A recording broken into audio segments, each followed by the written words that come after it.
Greetings, everyone. How you doing there, kids? Welcome to Midnight's Edge After Dark. It's Tuesday. It's 6 p.m., well, 6-ish Central. Welcome to the show. With us, as always, we have the one, the only Script Doctor. How you doing? I'm all right. How is everyone today? Brilliant. Just brilliant. Actually, I had a pretty good day. Full day, but good day. Speaking of, I just got done recording a Cry Macho review with Mike, the Mexican Iron Man. How you doing? Arriba, andale. I think it was a great review, and I'm really happy you got to see it. I've always valued and respected your opinion on a variety of movies, and it was great to do that review with you. Well, I love Clint Eastwood, so that's always a plus. And of course, we also have my partner in crime, Jesse Miller. How you doing? I can't complain. Got to work in time for the show. Got some coffee. Yes. That's all that matters. And Carrie's is a member. Welcome to the member level. We'll give you a minimum effort puppy level. Minimum effort puppy. That's Mike's favorite. And of course, welcome to the cult. Your robes will be in the mail. Wait, what? You get a lousy version of our home game. That's about it. And also joining us today, a special guest, Valiant Renegade. How you doing? I'm good. Good to see you guys again. Looking forward to this evening. How is everybody out there in the chat? Please hit that like button and that share button. And yeah, membership's available for this great channel. So come one, come all. Yeah, I hope everybody in the chat is well, just like yourself, like Stephanie Janicek and Cosmic Squirrel and Aaron Rung, if I can say it right. Madsen, Raquel's in the chat. Andrew's here. Lindsay's here. Joker Voice is here. Dalben is here. Jurassic Fantastic is here. I like that name. And I like that logo. We also have Duck Nation. Goddess of Whim is here with her wrench. Thank you so much for being here. E-Clay is here as well. Queen Elizabeth's here. Welcome, the Queen. Night Raven's here. Cosmic Squirrel, and so many more. Welcome, welcome. Hopefully you're doing well, as we said. You might want to check her. She's probably a lizard person. You never know. And speaking of doing well, one thing that isn't doing so well is Disney at this moment, but we'll talk about that a little bit more. Tim Scorpion says, so Disney just cut its contract with IDW, probably because they drew Mace Windu like CHIMP. I know what it said. I'm not going to say it. Yeah. I'm not joking. Yeah, I saw something about that. That's not quite what we're getting into, but yeah, things aren't looking the best over there. We are going to get into a broad view of things, all the way from the Kathleen Kennedy comments, as far as the comments that were made about her, all the way through the Disney Plus stuff and the situation going on over at Disney. And it's one of the reasons why we have Valiant here is because numbers and stuff haven't been looking too good over there, have they? Yeah. I mean, it's not when you compare to what they have been doing up to this point. I think this quarter, and look, I'm to this point, I'm giving Bob Chapek a wide berth. I'm kind of a fan of his. I want to give him the opportunity to do his thing. He's walked into this. He's, like any CEO in his position, he is trying to, make his changes in the company. He's picking up. He has some obvious messes that he needs to attend to that we have discussed, all of us on our respective channels and here on Midnight's Edge. Disney was never going to be able to sustain that kind of subscriber growth that they had enjoyed through 2020. And that's not a surprise. I'm not freaking out over that. But I think there's some deeper aspects to the numbers that, Disney has decided in the past 2 or 3 quarterly reports to no longer share the breakdown of where these Disney Plus subscribers are coming from. It's just a general big number, right? So as we have 106 million, now we have 116 million, so on and so forth. It's not, here's how many are in the US, here's how many are in Western Europe, here's how many are in India with Hotstar. But we do keep seeing the average revenue per user, the ARPU, that all these streaming services report in their quarterly reports if they're publicly traded entities like Disney, like AT&T, HBO Max, like Netflix, so on and so forth. And Disney is, while other streamers have some pretty healthy ARPUs and they continue to either rise or stay steady, Disney has consistently been declining quarter over quarter for the last 3 or 4 quarters, and it's because of where their new subs we have to assume are coming from. So we can get into that. You mean kind of like third world hellholes? I ain't say it. I don't want to say that, but I mean the bottom line is that when they're going to you get a look, big boost when they hit Antarctica. well, That's the plan for 2023. Keep it under your hat. well, you know what I've been talking about has been Disney at some point, and we've already seen it here in the States, and I think Western Europe and the UK has probably seen this as well, although I don't have the numbers offhand, where they are going to gradually start increasing that subscription fee, which they've already done it here in the States by about $1 a month. And part of that is to offset what they have done by launching into huge markets in terms of population, like India with the Hotstar purchase. And, you know, India, for those of you out there who don't understand this, you know, we pay about, $9 a month now for Disney Plus here in the States. India is paying between $6.50 and $20 U.S. equivalent. Now, of course, it's in rupees, but I'm breaking it down into U.S. dollars here, depending on the level of service they want per year. Per year. So while we're paying $8 to $9 a month here in the States, somebody in India on Hotstar is paying less than 1/10 of that. Literally, we're talking pennies on the dollar. And that is what continuously brings Disney's streaming service ARPUs down quarter over quarter, because the growth is, there's no other way to explain it. That has to be where the majority of the growth is coming from. And this was some of what, although he didn't go into details, what Chapek was discussing at his Goldman Sachs media conference today. I owe my soul to the Disney store. See, I'm wondering how Great old song. how do we all cancel our shit and get on the Hotstar? VPN. Just yeah, VPN well, and subscribe to Hotstar. And you got to get release for the Disney. You'd also have to get a Visa credit card that's from yeah. that country. Oh, Yeah. that sounds like it'd be real hard to get a credit card in India. Yeah, let me tell you, there's a lot of places, These guys call Netflix my included. house 10 times a day. Netflix included. These streamers I'm have pretty sure they take started to gift cards. figure out how to get around these VPNs. So yeah, that's not as easy as it was just a year ago. Lovely. Stephen I'm Otten just going said to cancel mine, honestly, because Disney is so white bread. There's nothing on there for me. well, my problem is I already have most of it. But Stephen Otten says, hail Tom, Mike, Script, Jesse, Valiant, Wrenches, and Chat. It's been a crazy day around the world. We could use some good news. Well, we're going to have some good news mixed in with some of the whatever kind of news. I don't think there's anything that's really horrible. I mean, my thumbnail and title are a little hyperbolic. I get that, but it's not wrong. I mean, their stock's down a little bit. Their subscriber growth is not looking too good. They were out kissing ScarJo's ass while at the same time saying a bit about how things are going to change. So did you actually get to catch the meeting, Valiant, or no? Not the whole thing. Like I said, I wasn't aware of it until too late, but yeah. I was picking up bits and pieces, various publications reporting on it. It came across my screen at Yahoo Finance. Deadline, of course, picked it up. Hollywood Reporter, it's kind of made its rounds, and they pick up the highlights. So I've got to comb through it a little bit more thoroughly. But I thought, that stuck out at me because we've got the end of the 4th fiscal quarter for Disney approaching in the next 9 days, and Chapek, part of this opportunity for him was to warn, hey guys, look, to you analysts and investors out there, if you're going to keep expecting $10+ million, 10 million subscriber growth every quarter, it's not realistic, which I agree with. I do. It isn't realistic. It's not going to be a steady growth every quarter, but there's other things that Disney really has to address. Like I said, you look at Disney and you look at HBO Max, for example, and HBO Max, with the same number roughly of U.S. subs that we believe that Disney has, HBO Max is making literally 3 times the revenue that Disney is per user. And that's even with their ad-based subscription service at $9.99 a month. So well, there's a bunch of reasons to keep the HBO Max. One of them is Batman the Animated Series, amongst others.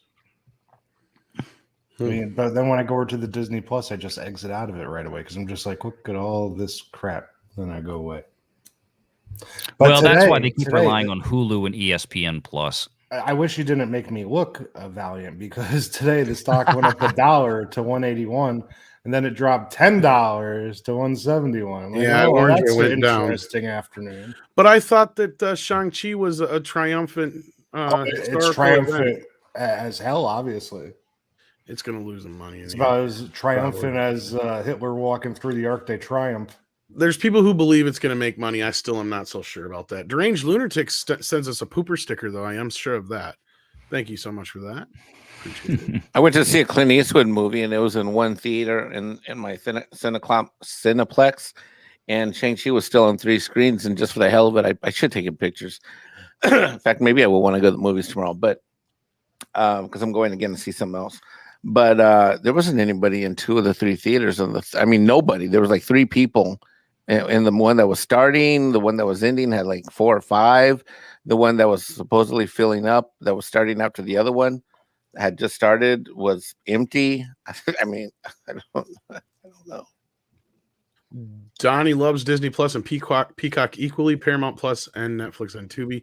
Well, Paramount Plus is now being soaked up with Showtime. Yep. That's the other big news today.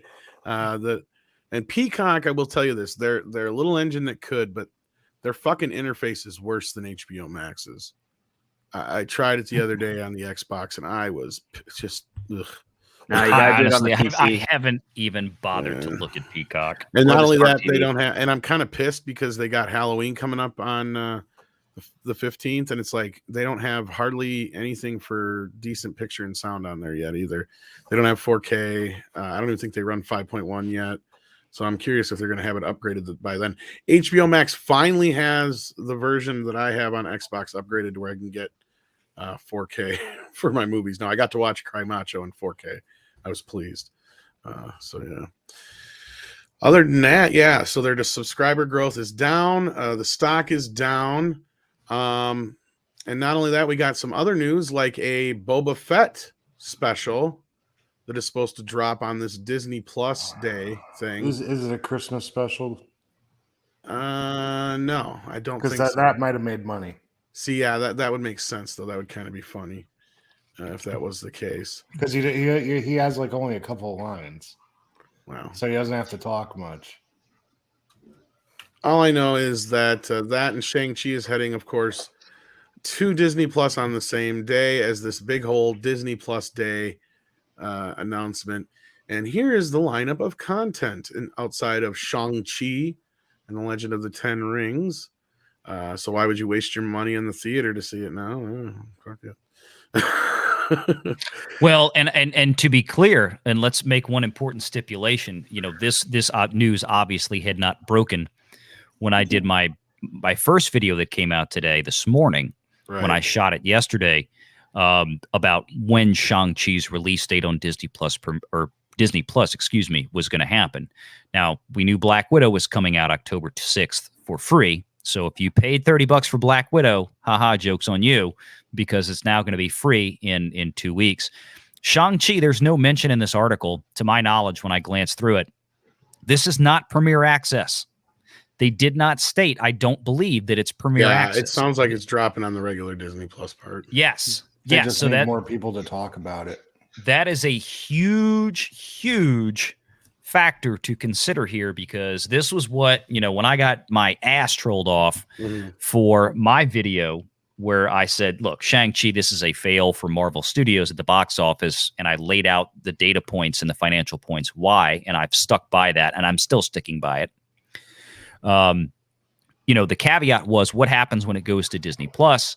Well, now we know it's going to Disney Plus, and they're not going to charge an additional fee for any, limited period of time. This is just going to go on Disney Plus for free come November. Blam, end of story. And I don't know how well which means no more money for the movie. Yeah, and I Exactly. don't know how well Black Widow is selling, but I saw it at the store the other day, and the steelbooks looked like they were going pretty well, but it didn't seem like the regular copies were. But that was just one store, so. Hey, can you scroll up to the picture one more time? Sure. Shang-Chi. Yeah, I just got to say, this chick, what's she doing? Is she trying to sweep the leg there? Because she's so off balance. She's going to work. kick you in the nuts. She's kicking you in the nuts, Jesse. I- Rochambeau you for it. I don't understand why she didn't just back up and miss the kick entirely instead of putting herself off balance where she's going to get punched in the face as soon as he puts his leg down. Easily fall But backwards. Jesse, asking for that is not Asian enough, according to these stunt coordinators. No. I think they should, when they do stunts or fights, rather, in movies, they should go with the They Live model and just be like, all right, fight. All right, well, let's get into the breakdown. Insurance here would never allow that. of what they got going on here. Jungle Cruise will become available on that day. New Disney Plus original movie Home Sweet Home Alone, a reimagining of the popular holiday franchise, will debut, and nobody cared. An all-new original series of shorts from Walt Disney Animation Studios called Olaf Presents, which sees Frozen Snowman retelling several classic Disney tales. That doesn't sound annoying. Doesn't sound annoying in the least. You're right. Domestic Disney Plus streaming debut of fan favorite shorts from Walt Disney Animation Studios, including Frozen Forever, Oscar-winning shorts Feast and Paperman, Oscar-nominated Mickey Mouse short Get a Horse, and more. There's also an animated short from Cio Alberto for Pixar, which features characters from their feature pick Luca.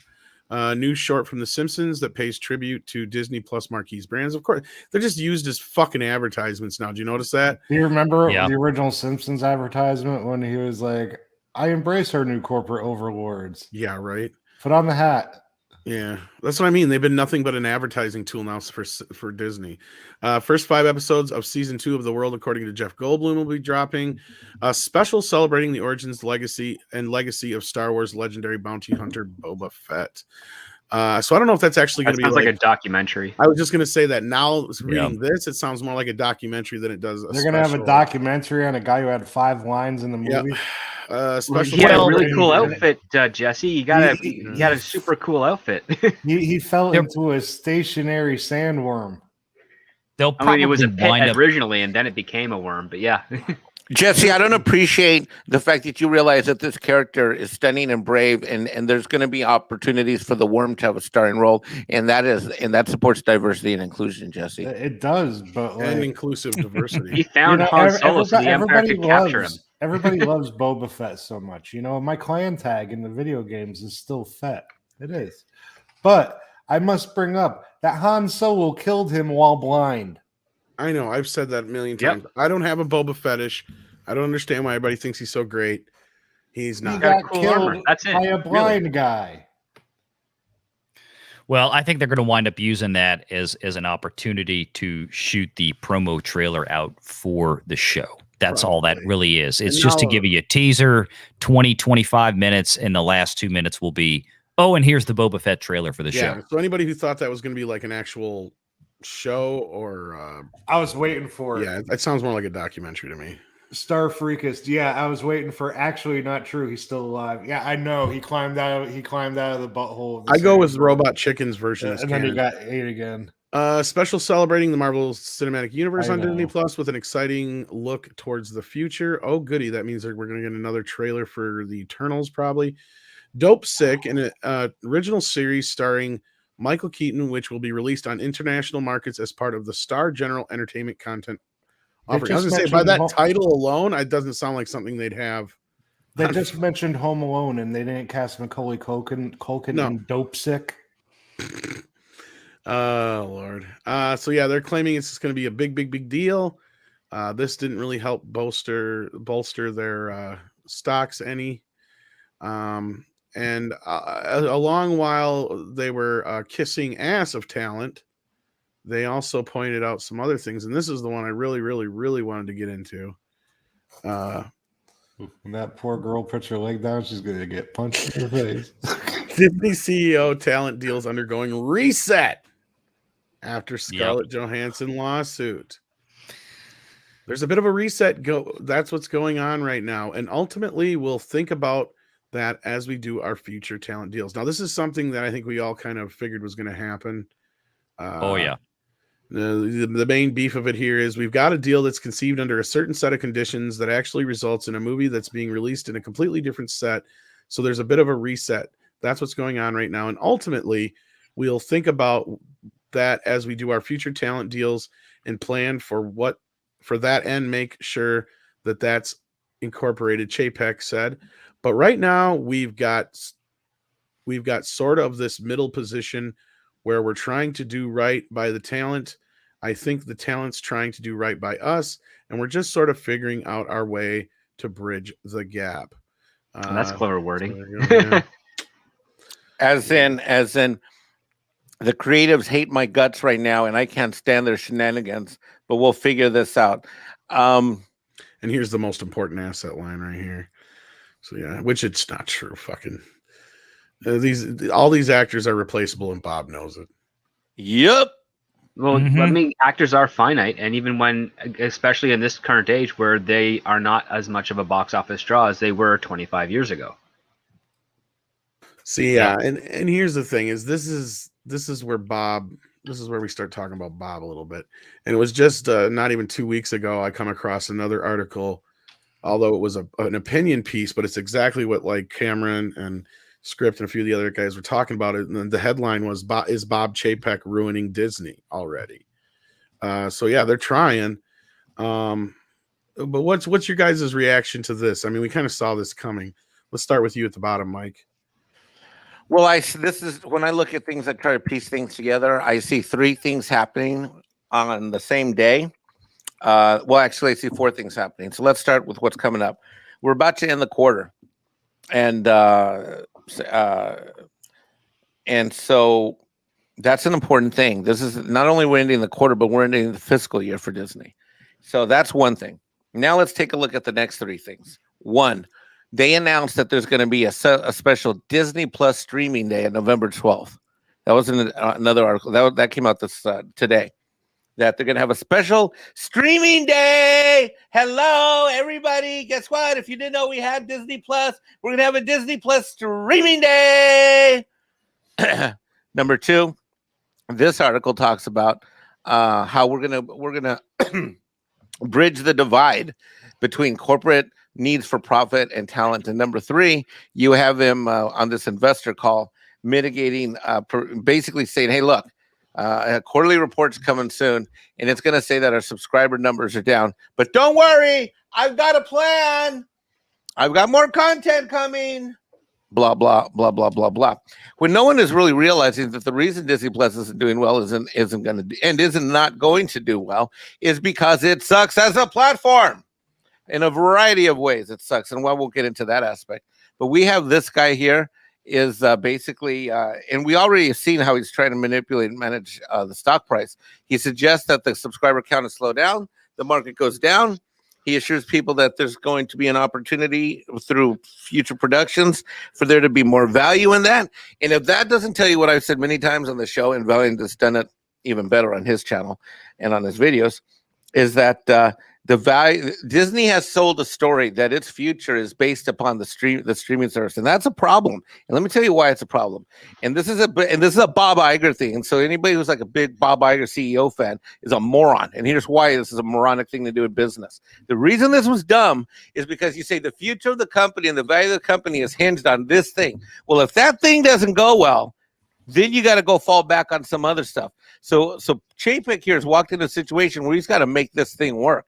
And he has to basically say that the story that we've been telling you guys is a Disney story that's going to end with a happy ending where a kiss ends up helping the frog become a prince. I think what we have to say harkens back right. I think that harkens back right to the Disney story, because before he was Disney, he almost lost everything 3 times, right? But now this guy, he's coming in here, and it's almost like he's in a kitchen. And everything's burning, and the customers are smelling smoke. And he's like, no, be right out, be right out. Meanwhile, he's running around, and he can't find any help because everybody's out smoking a cigarette. Exactly. That's why you and I get along so well. But we see the same thing from 2 different angles. Yeah, like from the way Disney risked everything. He had his passion in it. The thing is, these guys, they're pushing everything into the streaming service. Mm-hmm. Meanwhile, they have all these other avenues they could be diversifying through. They love diversity. Why don't you diversify how you make your money? You're not wrong. I don't get it. I mean, if you have everything Disney hands, you could sell people and influence people at every aspect of their life, every second. And you think they don't? But they're supposed to fall back on if people open up the Disney Plus service. Disney Plus sucks. No, but it's the that don't make future no of sense Disney to me. Plus. It's the future of Disney, and that was Bob Iger's legacy. Like, let's be real. And I guess the big question will be is it worth that much to Bob Chapek? And Eric Winberg says, Hail Mead panel and chat. DCB Titan says Boba Fett didn't fall in the Sarlacc pit. He went searching for the sequel trilogy's ratings. That is so true. But getting to that note, like, at what point though did they say screw his legacy? We're losing too much money. We're hemorrhaging. I was just going to bring that point to Valiant. Like, I mean, what's your overall kind of views on this Valiant? And yeah, at what point does a legacy say fuck it, or is it really the future, or what's the case here? I mean, honestly, I'm sure that the easy answer is yeah, obviously streaming is the future, but is it? Well, they're all trying to figure that out right now. So to kind of put it in perspective, we're talking about like Jesse said, what's on Disney Plus? What's the big interest? What is the constant draw? Well, the answer is right now, not a damn thing. They have, and we talked about this before, I think on MEAD, Disney Plus, every channel or every subscriber or streaming channel has had their gotta have it show, right? Disney Plus's gotta have it show was Mandalorian. They haven't really had another gotta have it show since then. Now with the production delays, that is, people aren't going to be climbing up the walls to go see Mando season 3 this October, like we have been the last 2 years, because it ain't going to be there. And we all know why. I mean, it wasn't just the COOF that did it. It was also Kathleen Kennedy's stupid ass firing Gina Carano in early February that screwed everything up and set everything back. That definitely had an impact on it. That's number one. Number two, in terms of regular content, where Disney has really been making its money on streaming services has been from Hulu and from ESPN Plus. Now, what it will also do, what else have we seen in the last 24 hours in terms of news drops? That is, as we said at the beginning of the show, you've got Paramount and CBS Viacom continuing to merge down their multiple entities.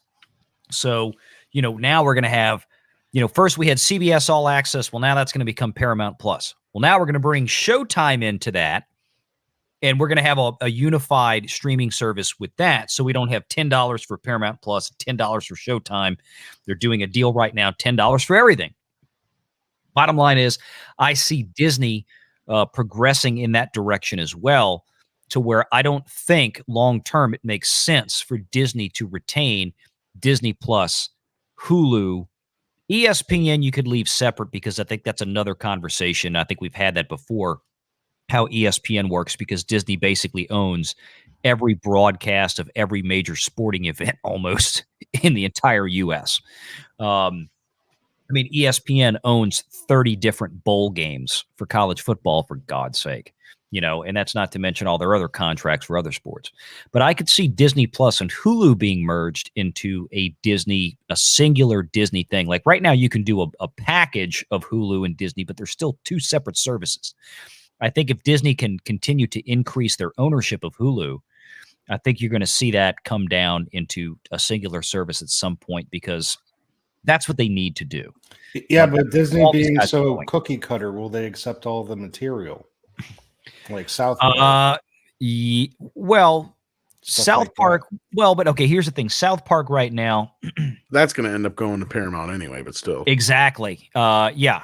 Right now you can they have watch Family Guy and a few other things that are similar, and that's a good question. And they can break it up. So when you log in, it's an easy fix. You break it up when you log in. Hey, you're a parent. You bought the account. You'll set up login accounts just like Apple and Google has for different things for your kids. So when they sign into Disney, they're just going to get the stuff on Disney Plus. If you're the adult in the household, you log in and you'll have a unified login. You'll see everything on FX and Hulu and blah, blah, blah. The problem with that is I got to ask my kid how to run the damn thing to do that. So then they already know the code. And it don't work out. No, it's just mainly a joke, but it's true. Okay, so no, I get you. I see where you're coming from there. Yeah, the kid's joke is on you. I'm just going to reset the password. Then when I'm done, I'm going to reset it back to what you had it as. Yeah. But Script, I want to get your feelings on all of this. It's my birthday. The code is always my birthday, Dad. So yeah, Script, what's your feeling on all of this stuff? Well, first I have to make a correction to what Valiant said. Again, people, Gina Carano was not fired. There's a big difference between a contract not being renewed or extended or renegotiated and being fired. If you say that she's fired, you're perpetuating, technically, to quote Trump here, fake news. You are correct. I'm sorry. I do stand because corrected. She was it's simply really just a not renewed. clickbaity title. It's really upsetting because the fact of the matter is that there were other things that were going on that I've been learning over the past few weeks as to why we aren't getting a Mandalorian season 3, and it has to do with a bunch of physical movement of sets and technology out of California and other states, which means that they actually intended not to do a Mandalorian season 3 for 2021. That was at the beginning of everything. This was before all that stuff. If Gina Carano were actually fired, she would have been kicked out mid-production. That is how a firing works in Hollywood. I will say this with an asterisk, though, Script. There's no asterisk to that. The thing is that because there was that fucking email that came out that everybody was using as the headlines, including the bigger papers. Well, so the email saying that we do have no further plans to work with Gina Carano. Yeah, that's not a termination, though. I mean, conjecture would say it's a termination, but it is not. It's just we have no further plans. You're right. And I've said that in previous videos, and I've gotten so hooked on that word because it was so overly used at the time that she was quote unquote fired. It just kind of comes off the cup. But the thing that we can talk about you at work, you know, you ain't going to be there next week. Well, here's the thing. Like, what thing that we do know is to be true is that there are people at Lucasfilm that did not like her. There are people that did not want her to continue working again. And I'm pretty sure that whatever plans they had for her were definitely usurped. Like whatever plans Favreau had and everybody else on the Mandalorian production had were definitely usurped by Kathleen Kennedy or whatever her camp is by saying, yeah, we don't want her around anymore. And the reason they're able to get away with that kind of without any legal action is because, again, she was only signed to a 2-season contract. If she were fired, there would be legal actions of it, especially on a breach of contract. And then that just wasn't the case. And the other part too is that was there malice behind the non-renewal and the press release? I would say there is, unequivocally. Yeah, but this is all just legalese to get out of saying you fired someone. Well, not really. I mean, like I worked for jobs before where it's like it's a 2-year contract. It's like, okay, I worked for 2 years. And then I say, are we renegotiating? It's like, well, the show's not going on anymore for a couple of years, so we're not doing that. It's like, I'm not fired. I've fulfilled my job. Saying nobody fired you, but your key card doesn't open the door anymore. That'd be saying that I didn't ask me to turn in my key card and everyone else as well, who also had the same terms on my contract. That's different. It's like saying, okay, we're closing up shut. Everybody turn in your keys. We're done. We're not coming back. Best of luck. That's not a termination. That's basically a targeted goal of ending. It's all very weaselly. Well, I mean, that's the business, though. That's with any type of contract job. If you're a contractor for the city, and your job is 2 years to work on a building, and you're done, and there's nothing more, you're not fired from that contract, are you? You've completed your obligation. What if everybody else is still going to work and you're not? But in the cases of a 2-year contract, anyone else who had the 2-year contract is probably also not going to work unless they were asked to be renegotiated, which is different circumstances, right? So let's say you have electricians working on that same building and the wiring is more complicated or they want to do a new system, they can renew the contract or extend the contract for the electrician, but the foundation is done and you're only hired for foundation work. They don't need you anymore. It's basically what the role requires. You're right to a point, but they also didn't go out and make a big headline about everybody else's contract who wasn't renewed either. So that has to be. Yeah, this is all just. Oh no, they singled her out. All this is script. Everything you're saying to me just sounds like painting their way out of a corner. I don't like it. It sounds shady. It sounds scummy, and it sounds like she got fucked over. And they try to make it sound okay.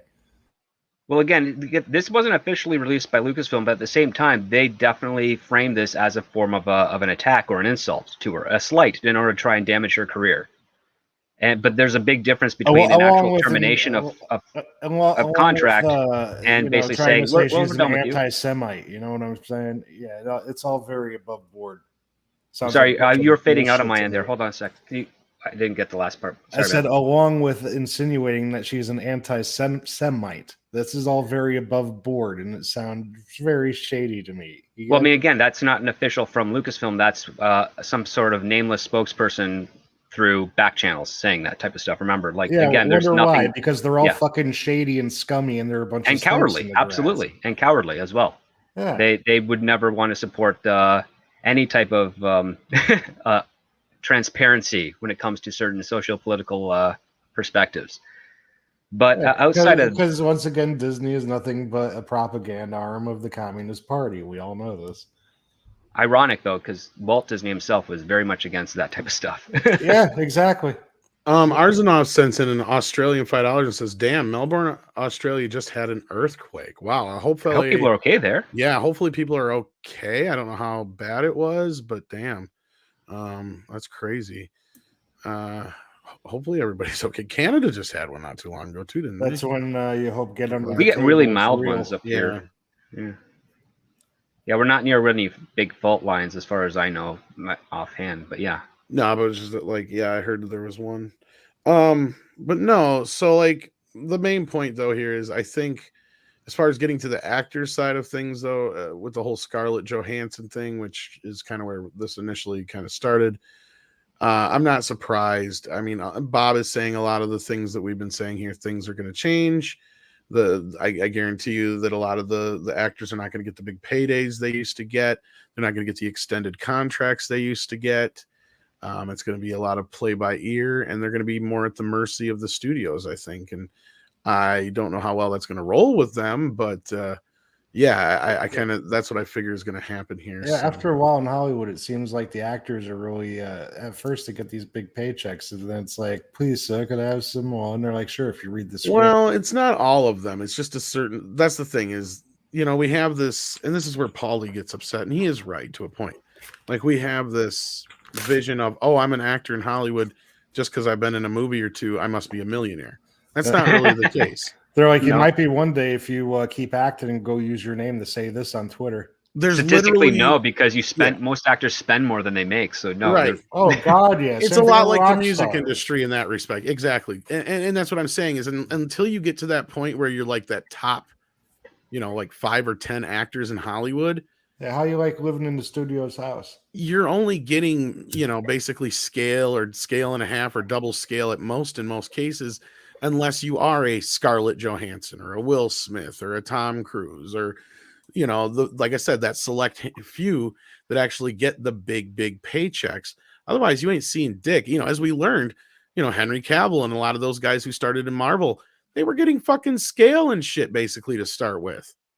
I mean, I think it was double scale. Some were getting above scale. They were getting like, a certain set of negotiations. Like Chris Hemsworth, I think, was like one of the lowest paid of the big but I three. think what did Henry get? It was either $350,000 or $550,000 for the first Man of Steel film or something like that. It was ungodly. Yeah, roughly about that. Yeah, which is a bit above scale, but it's it's not. It's like ideal for excuse me, gentlemen, for the normie here on the fan going normie. What does scale mean?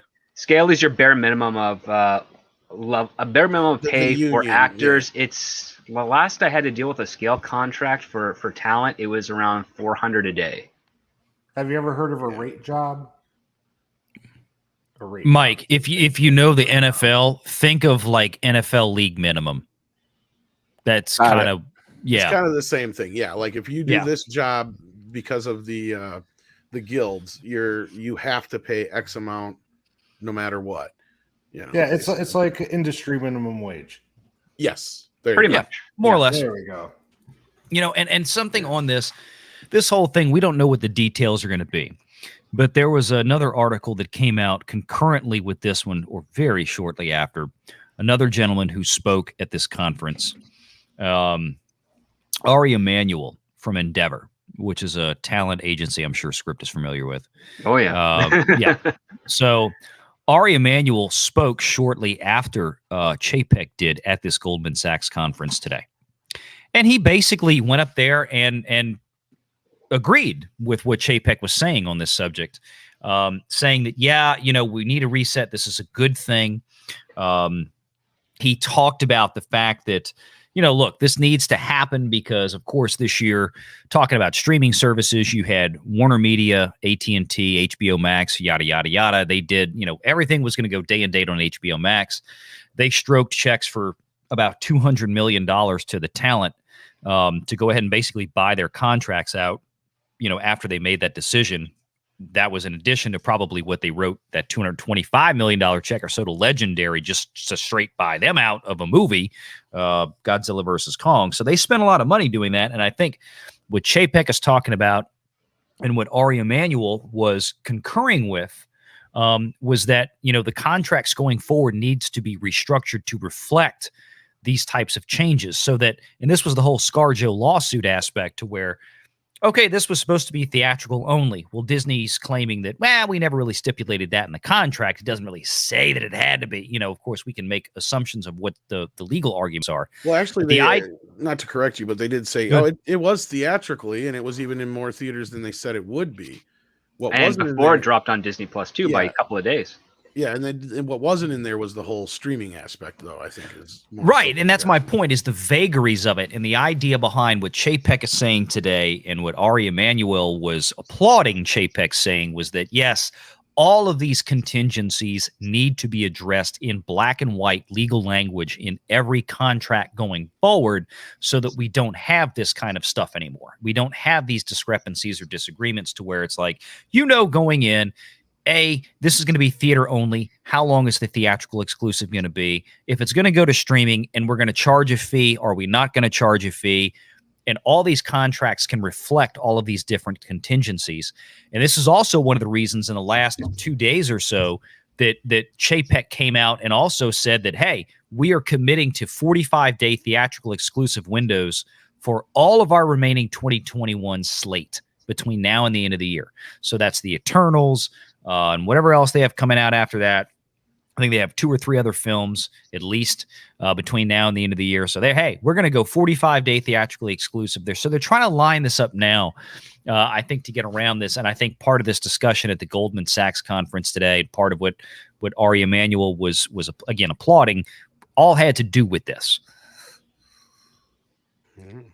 Michael Miller sends in 35 South African rands and says, Melbourne had an insurrection-type protest. God gave them an earthquake. Well, I'm not going to comment to that. That's a little bit out of my purview there. But Chapek's point on this is actually really valid, because one of the things that started in like 2005 and so on Hollywood is that any type of IP contracts that were being made for actors was a multi-picture deal. Robert Downey Jr. was signed to three Iron Man films specifically, with a possibility open for crossover and appearances in other Marvel Studios films. Samuel Jackson got a 9-picture deal with Marvel Studios from that first part. Well, there. And didn't ScarJo have a pretty big deal too, which is kind of what got him in? ScarJo got another 3-picture deal, just for primarily for appearances or like supporting cast in I think it was supposed to be Iron Man 2 and Avengers primarily. And I don't remember if they knew that she was going to be in the Winter Soldier for Captain America, or if she was going to be in because they were still tooling with the idea of like doing a SHIELD only movie with Samuel Jackson as the primary star. But that regardless, she got changed, 20 million for this one up front. Yeah, she got a huge deal for this one. And we know that what's her face? Brie Larson got $5 million for her first appearance, which was, I believe, one of the highest for her first appearance in the MCU. But she got that because she won the Oscar for Room. Yeah, either way, but pretty much what it was. Like, this is where we're running into an issue, and this is the point I was going to get to, is now this is another reason why I think they're reducing her role as they're going forward a little bit, is because they got to pay her the big bucks every time they bring her back. Because that's the other problem with these contracts, is they don't necessarily have to use them, but if they decide to, that's when it kicks in. That's why ScarJo got 20 million for this fucking movie, was because this was her big payday now. And that was where this other back end shit was supposed to come into play. But, I'm willing to bet that the 20 million was the biggest she got paid, because I think it was either 15 or 17 for the last Avengers movie, or something like that. So this was supposed to be her big payday, and that's the way these things work for these guys. And I get it. It's kind of a game you play with the studio, but the studio doesn't have this kind of money to be dumping on these actors anymore, is the point I was getting to. Well, they're looking at it more long-term, especially from Chapek's perspective. Right. Why else do you think we're getting all these Disney Plus shows and these cast of characters of new versions of the superheroes for much less money?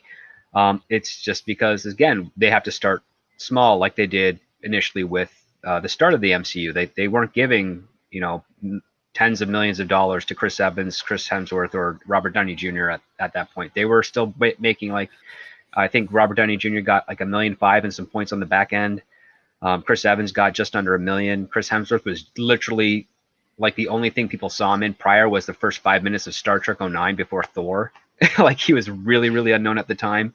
So he got pretty, I think maybe $500,000, maybe less. So yeah, like now those movies have catapulted them into the mainstream, so their agents can negotiate for higher salaries. But Bob Chapek is doing the smart thing, saying the higher salaries are not going to be drawing the audience as they did in the 80s and 90s because of their name anymore.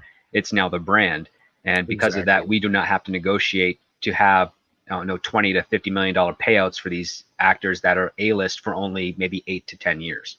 And that's the point I was initially getting to, and that gets us back around to the, even though they're saying, "Oh, we're doing the right thing by the talent," I gotta say, it's like I kind of got a little giggle behind my breath because it's like, yeah, Disney don't give a shit. They know damn well they can replace each and every one of these people, and it will not make a fucking difference, right? Like it's across the board, whether it's a voice on a Pixar movie, whether it's one of the cartoon characters, whether it's one of the Marvel characters, whether it's even some of the Star Wars characters, they already know they can get away with it, and it won't be that damaging. And that's another reason why I don't think they're so worried about some of the things that we think they are as much. But I will say this: I feel like they're definitely like signaling that they're going to play nicey with all the actors, but I don't think the actors are going to be too happy with a lot of the things going forward. I have a feeling, I mean, I may be going a bit too far, but in the midst of all this, not just because of Disney, but all across the board, because things are going to change, I have a feeling we're going to see another kind of what do you call it? A strike. Yeah, they're gonna come up to the actors with half the salary, and they're gonna say, "Come on, it's the new normal." Well, it's actually that's going to be harder to get a strike from the unions, because the previous strike had to do with actual credits and scale, which applied to all actors. If they're talking about a decreased rate of negotiating power for high pay, that doesn't technically affect the SAG-AFTRA unions, so it's not going to do anything there. If anything, the agencies are going to have an issue with it because, again, they take a percentage of that. Right. But the union itself is not. But let's say it's across the board. Let's just say it's across the board, right? Like, because here's the thing. Like, yeah, this is going to affect the little guys too. But let's just say, here's the funny thing about this is like the whole New Deal, as we keep hearing, and you know, all this stuff. Now it's going to start affecting those who actually have money, right? Like we've been feeling this shit for a while, but now the people that actually have money, like the bigger actors, you're right, Script. This is where they're going to start feeling it. So if they don't get the support of all the other actors and get the guilds behind them, it is going to just basically be that big handful whining and pissing and moaning and having first world problems is what I see happening. I might have to sell my yacht. Yeah, I might have to sell 2 of my houses or something like that. Yeah. Yeah. And you know what's funny is like even the middle tier actors are lucky if they own a house without a mortgage, or if they do have a house, it's like valued at under $3 million because they don't make a lot of money and they're going to be paying for that long after their career is over. Yeah, but you're talking $3 million in California, where $1 million gets you a studio apartment, right? That's the thing. Well, a lot of these not all of them live in California. A lot of them live out of California state. They all have houses other places. George Clooney lives in Italy. Yeah, well, he's a schmuck. They'll have like an apartment or something to stay in California, or whatever, but they won't generally have like. They have something for residency and for whatever they need there. Yeah, but most of them, that's Nevada, New Mexico, Colorado, lots of them out in Ontario by Hudson Vermont. Bay. I love that as woke Vermont, as California has become, like the actors that create this woke culture don't even live in the state in which they woke. No, they don't. Not really. No. Not after any semblance of normal. Hypocrites. Oh, that was why the Emmy thing was the most hilarious thing ever, even though they had decent ratings, I guess, by their standards, but whatever. Michael Miller. The only actors that really live in California are the ones that where their production is there based full time. Most of them are like British Columbia. They can't afford to live anywhere else, basically. Atlanta, yeah. Michael Miller says, thank you again for the other super chat too, as well. Premiere access should have been 30 days for 10 days. $30 for 10 days, and then that last until theatrical window period come to an end. that would have worked better. It kind of you get it when you buy it, Michael. You get it for the entire time. It's there now forever. And I think that's the other plus is on the other end of that. If it were to leave the normal free side of things, as far as I know, my understanding is it will always be there for you. Right. So if you're one of those people who bought the premium version at that time, but I'm curious to see how much farther this premium thing is going to last. I know they probably did okay with the Black Widow thing, but I think that's already been signaled. Like I was saying earlier, when Chapek came out a few days ago and committed to, okay, well, everything else is going to be 45-day theatrically exclusive for the rest of 2021. Well, that would pretend that 2022 would have at least that, if not more, trying to get back to the more traditional, say, 90-day at least theatrically exclusive window, which means we now have a roadmap with what they're doing with Shang-Chi, putting it on to Disney Plus now in November with no premiere access additional fee at this point that we're aware of. Yeah, So this actually that- might be a sign of the end of premiere access for certain exactly theatrical planning script. films. Yeah. Bingo. or at least for Bingo, now, brother. I think the thing is, and this is why I think this happened, and I could be wrong, of course, but I think what they learned is what Culture and I and Valiant and a few others have been saying all this time. They killed their secondary and third windows with that. Oh, hell yeah. Yep. I agree with that. Oh, hell Well, I yeah. was the one. think they I had realized a real rant quick. about exactly. I had a rant about this whole thing. Like, these guys are trying to change a dynamic that has worked for years, decades. Yeah, and I got a Yeah. random question for all of you guys because we all live in different parts of the country. Now, back before all this stuff and everything was normal, they'd have showings going all day long. Now around me, they have like 3 showings a day. If it's Well, like it a depends on popular how long. movie. Well, see, and that's the thing. You have restrictions on top of, depending on your area. Yeah, like, because see, that's the way it was around me, Jesse. I didn't have any cities that were big enough to have 24-hour theaters running. But you go to New York, you go to LA, bigger cities. They've got theaters that are running movies 24/7. Yeah, but are they showing as many showings per day as they used to? Well, it's however many you can cram in there. You would think. That's what I would think, but they got the movie theater open. They're not. Well, now they're playing stuck as with all many these showings stupid around fucking here. restrictions. That's the problem. That's what I've noticed is they're only allowed to be open for a certain amount of hours for business, and they are only allowed to have a certain amount of patrons per day. Like it's really restrictive. It's really, yeah. But no, like I know Script probably could tell you, like in LA and shit, there's always 24-hour theaters and shit like that. And I remember some screens that were playing constantly. Yeah, back in the day. Not so much as we got further past 2016, but yeah, when I first got there, they're like, "Hey, you want to go to a 3 a.m. showing?" It's like, "Sure." That's awesome. I know Valiant has to leave us here, but did you have any final thoughts on all this Disney stuff before you go? Just a couple of things. Like I said, I'm going to be doing another video on this. Hopefully, I'll be able to get it out tomorrow with what we have up on screen right now. So y'all have a discussion on this. What jumped out on me was again, this was the same conference, and if you look at the timestamp on this article, 1:08 p.m. The timestamp on the previous article you had was 12:12 p.m. same day. So basically, the next speaker up after Bob Chapek was this guy from Endeavor.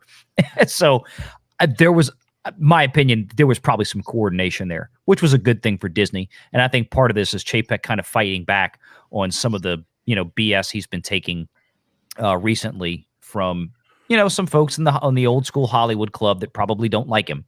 But if you read the subtext there, the Endeavor CEO, Disney is doing the right thing and talent deals will talk with star clients. And then Ari Emanuel also says, quote, "Our clients made a lot of money after Now, the isn't Warner this the Brothers guy that HBO." Ari from Entourage is based on?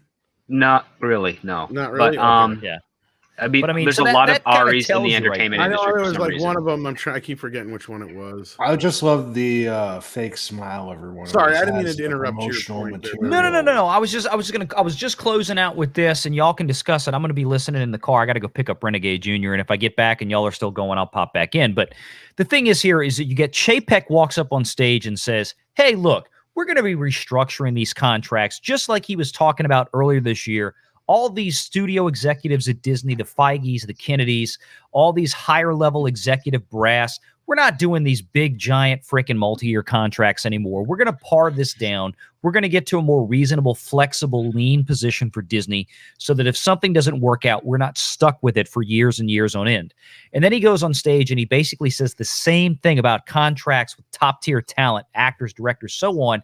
And the next guy up there is the CEO of a big Hollywood talent agency coming up and says, you know what, Bob Chapek's right. That's a great idea because we just did this with Warner. We made a lot of money. Everybody should listen to this guy.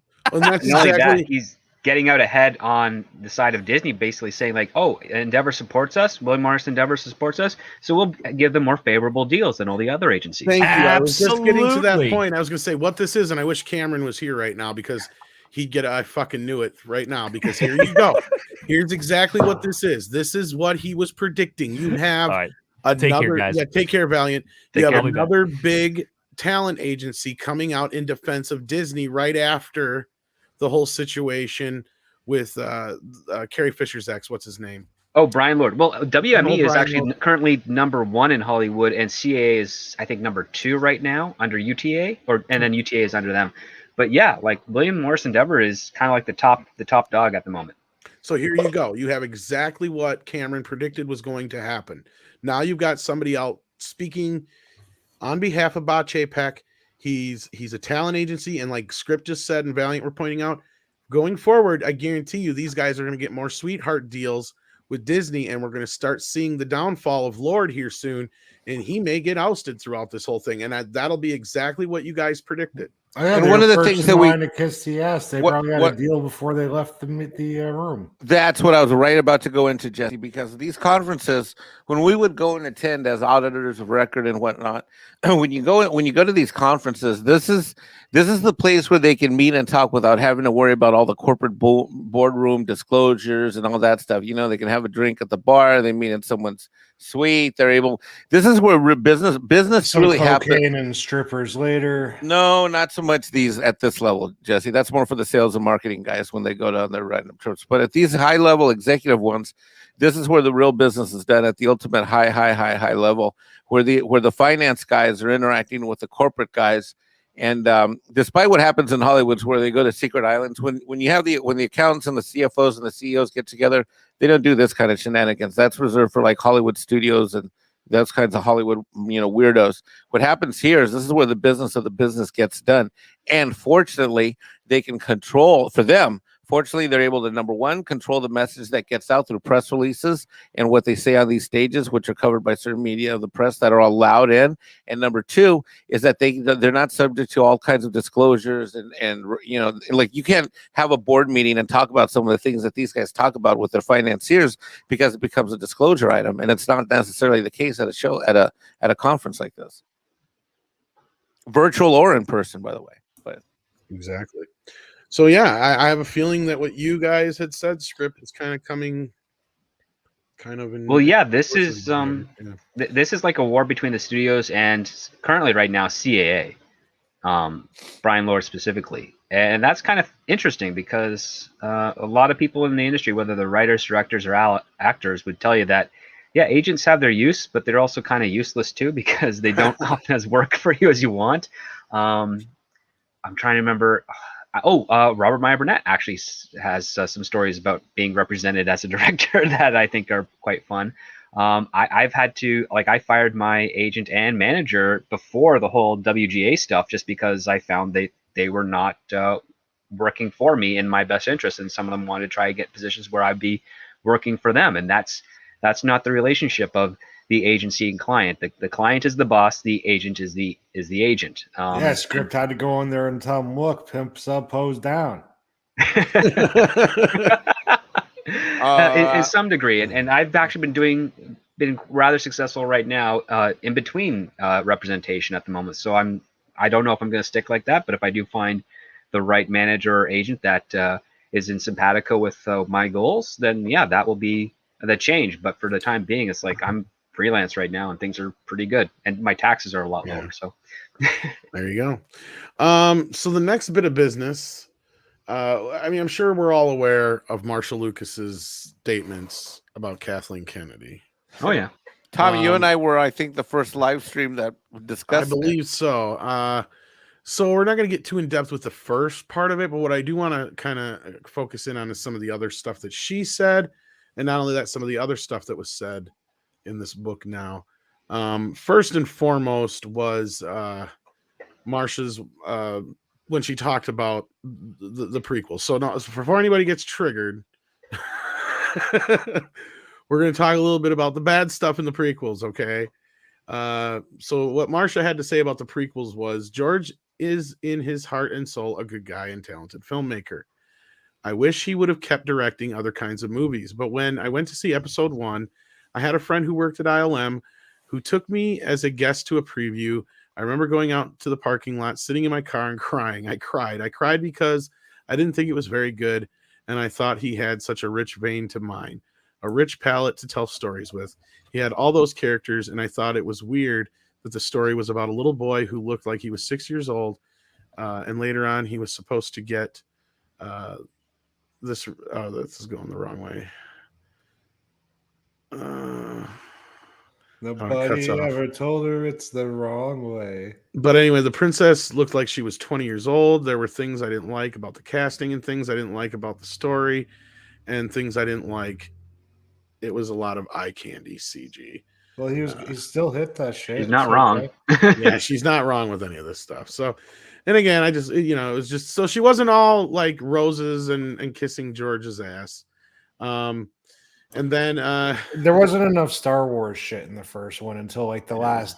Look, the movie gets going at the end where they start doing the grappling hook shit up the side of the building. Then all of a sudden, Darth Maul comes out. I will say, episode 1 does actually feel the most Star Warsy of the prequels, but it's the least of the one of the least. Wait, which one? Well, the other part too is in the industry we nicknamed that trilogy "Fun with Lightsabers" because that's really what it was primarily. Well, that's what I dislike about the third film. Like, I love the third film, but it's like, do we really need to see them fight for 45 fucking Yes, minutes? we do. Yes, we do. Because that's exactly what I wanted the whole rest of the time. Yes, we do, Tom. Because that's I collect lightsabers for a living. But it was boring. I have 23 lightsabers. But now I'm triggered on lightsabers. A whole bunch of shit in that fight scene though that was complete asshole. Oh, you're completely right. It was. They both did the little twirly baton thing, and even fucking trying to hit the other one. There was so much. There were so many fire sticks. There were so many glow sticks going on. It was rave glow sticks. It was exactly. It looked like a EDM festival in Miami. I can't believe you're on Mike's side on this, Jesse. But anyhow, it's true because look at the Princess Bride. Look at the sword fight between Indigo Montoya and that only lasts like 5 minutes though. I know, but they go through 4 styles in that 10 minutes. And it's much better fight than the one in episode 3. Fight me on that one. We're simultaneously, I think, Tom, I think you misunderstand us. We're simultaneously saying that it absolutely is ridiculous the way it was executed, but it was absolutely, that ridiculosity was necessary.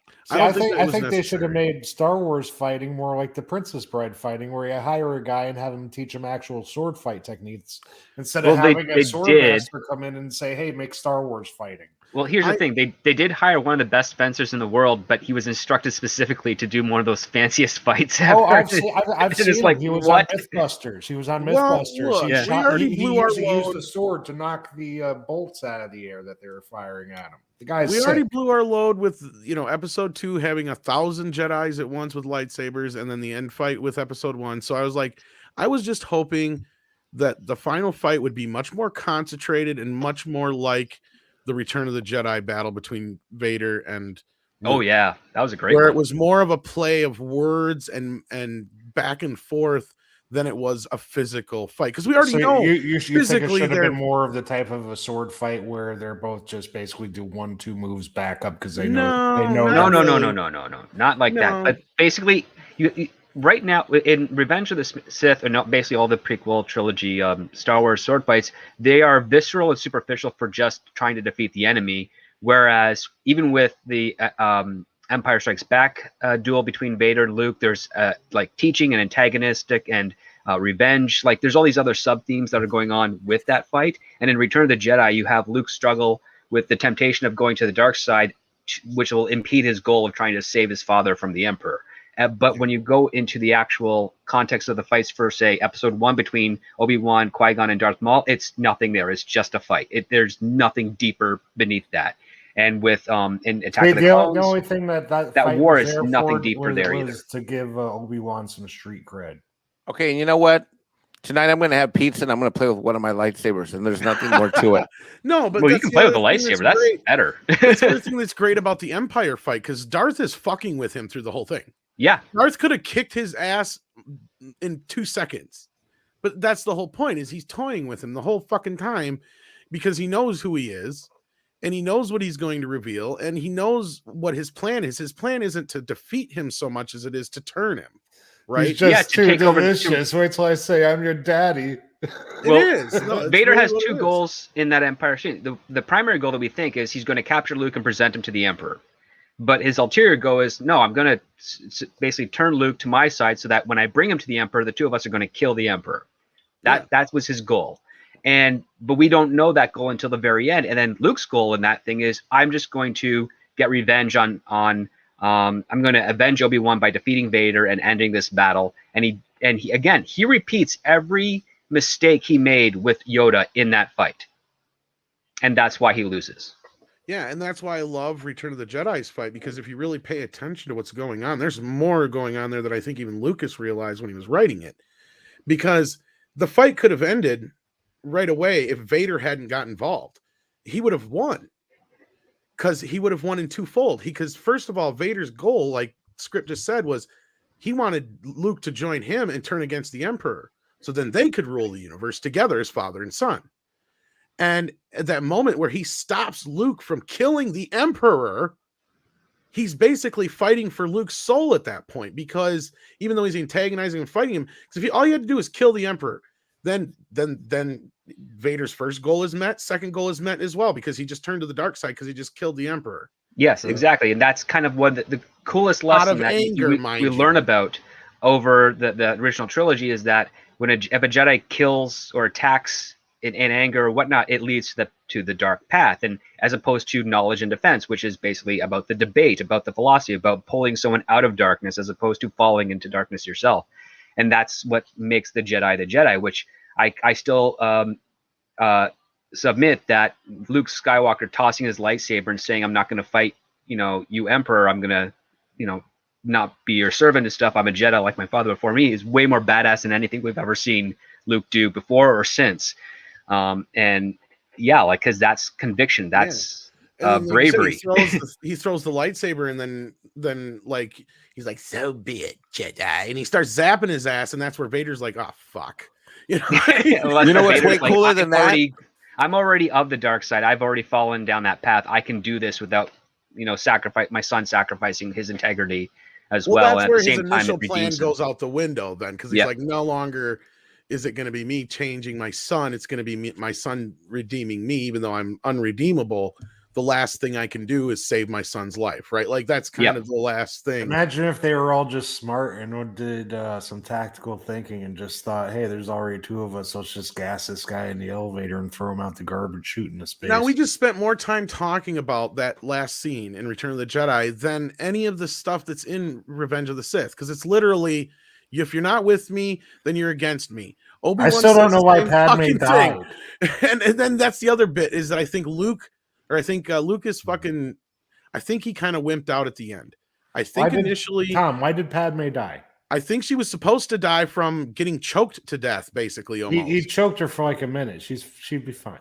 No, she died because George Lucas realized he doesn't have another movie to tell more of this story after the birth of the twins, so he's got to get rid of her. So yeah, and see, she shouldn't have died. She should have been in like a coma, and she should have gotten pregnant, right? No, she should have just taken Leia to Alderaan and Obi-Wan taken Luke, and then she was part of the rebellion. But in the last skirmish she had, it kills her, and then the Organists take over Leia and take over raising Leia. But Vader knew she was pregnant.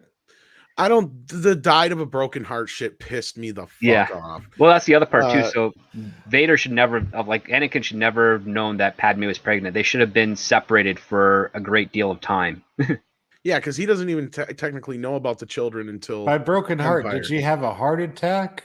I don't know. It's the most ridiculous thing I ever heard. Did she hold her breath until she just stopped? And again, this is my interpretation from Return of the Jedi, but the way that Leia explains it, it led me to believe that she took Leia Obi-Wan took Luke since he was their last hope. So she had the double whammy of, Luke being taken from her, having to go into hiding from Vader and all that shit and losing Anakin. And the way Leia explained it is she was alive for a short amount of time, but it almost makes it sound like she committed suicide from all the sadness and stress, right? Well, She said, all I that remember goes about right her, she along was with the very character up sad. until that point. I mean, and in scripts, right, she could die in some battle too. That could be, but like to me, it felt like, it was she couldn't go on anymore. Like So she basically, we lost an opportunity to see Padme throw herself off of a cliff or something like that. I mean, just the idea of Leia, to me, it felt like when she's explaining it in that scene, it hit her pretty fucking hard, right? Like she had kind of buried this memory inside of her all this time. Like she knew her real mother, her mom wasn't her real mom. Her real mom was gone. And it seems like she knew her real mom. She even says that. So like, that's where I was always confused with this. Why is she dead? Like, well, that's just because, again, the intention was that Leia was not going to be Luke's sister. In fact, before they finished initially post-production on Empire, and before the divorce got nasty between George and Marcia Lucas, the idea was that Luke was going to redeem Vader, kill Vader, or redeem Anakin and whatnot, and the Emperor is still alive at another part of the galaxy, and Luke was going to go off and search for his sister, who was not Leia, but his sister was actually being trained by another Jedi somewhere else in like the unknown regions.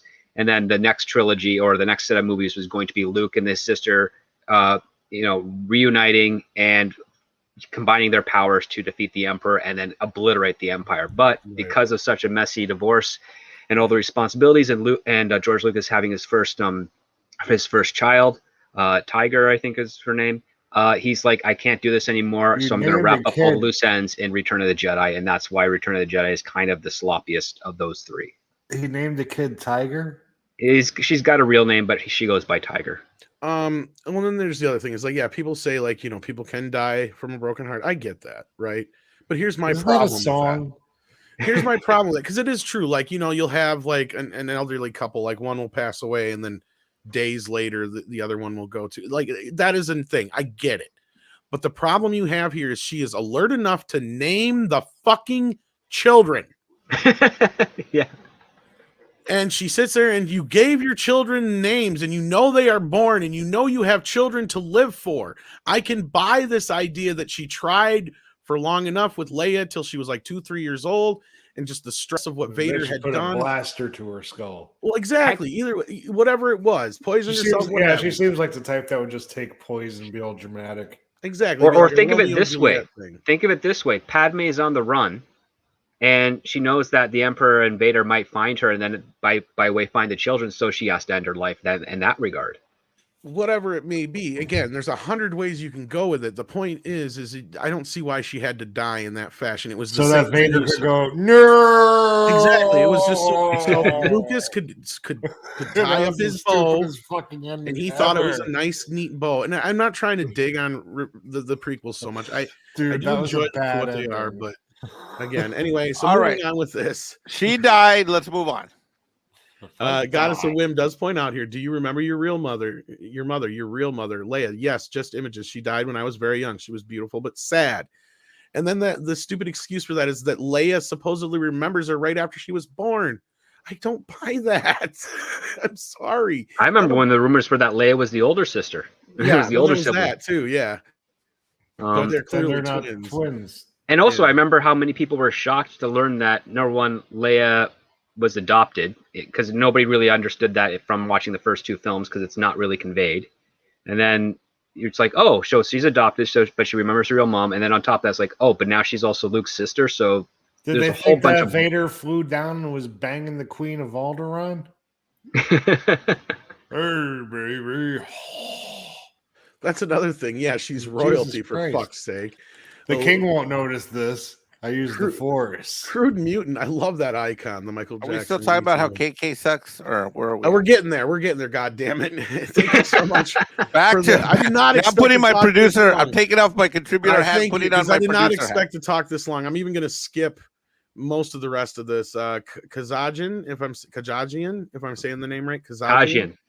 Because I think you told me The how to say J it is usually pronounced as an A, I think, for his name. Kazajian? Kazajian. Or Kazajian? Kazajian. Yeah. Okay. George said to me after episode 1, I don't get a nomination for costumes or sets. And if you look at that picture, whether you like the costumes or not, it was a costume picture, and it was the hugest picture, or it was the hugest set picture. Hollywood had dumped on George.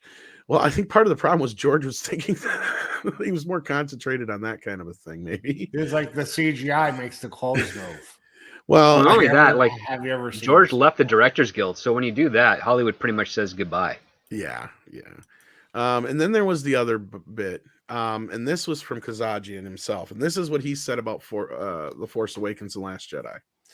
And this is the bit I wanted to get to. Generally speaking, I think that the filmmakers on The Force Awakens and Last Jedi didn't understand the story. They didn't understand what a Jedi Knight was all about. That's the simplest way to put it. The Skywalkers, the story, and I think that's what they failed at. Skywalker's the story, and that's what they failed at. I'm not talking about just Mark Hamill as Skywalker. It's the overall psychological story of Skywalker and, of course, the Jedi Knights. The ardent fans know more about the storyline than the filmmakers. Oh, he laid it right on the line there. And this is the guy that the book's about, right? So that was one of the more damning, besides the ones that we already heard from Marcia.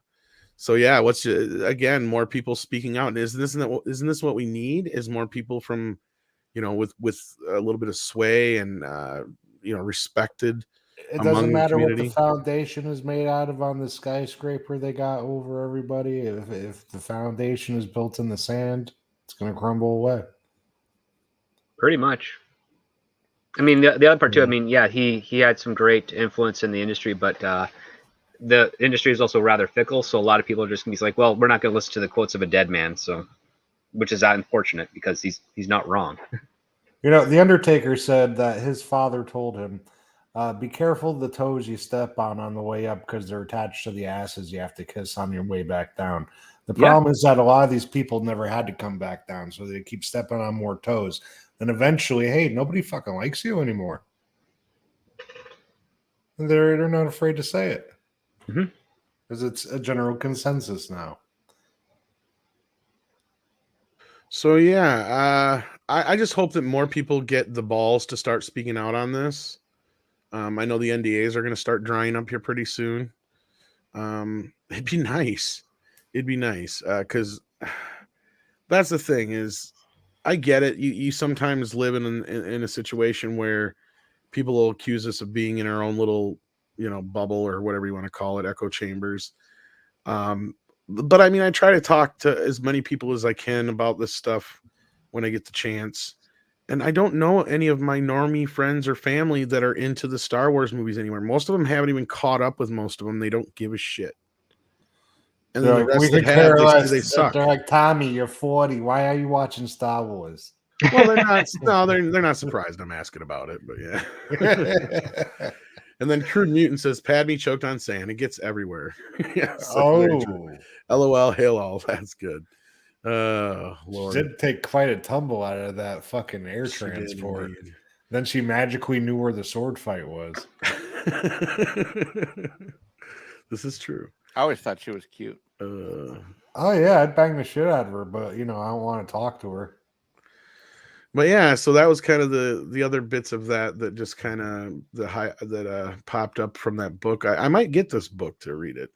I was looking for it today. It was not on any of the shelves in the bookstores I went to. I think it's only available in the digital form right now still. It's that new. Tom, did you know that books don't come in 4K? They don't. But actually, they might in the digital form. It might be a 4K resolution. Crap. You're going to be looking for that all night. I know a lot of the comic ones I have are in pretty good resolution.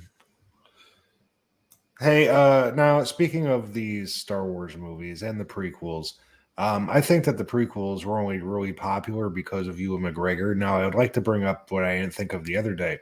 What do you guys think of Ewan McGregor as Bond?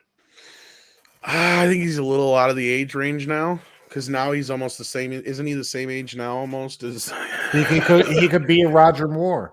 what's his face was when he played Obi-Wan Ewan originally. McGregor. Well, he's 50. Jesse, I love you, but that is the Alec dumbest Guinness idea. was 60. So That's Okay. the 10 dumbest years idea younger. ever, Close. Jesse. That's a Well, I knew big there was no something from about Mike. that, yeah. God damn. Actually, he's he's actually- the best age to play Obi-Wan now in a proper prequel That's trilogy. the point of that people Anakin. were making. Yeah. Yeah. Sorry, you were saying. That Ewan McGregor is actually the perfect age now to play a teacher of a young Anakin Skywalker in a proper prequel trilogy that felt more in line with the Well, no, that's the original.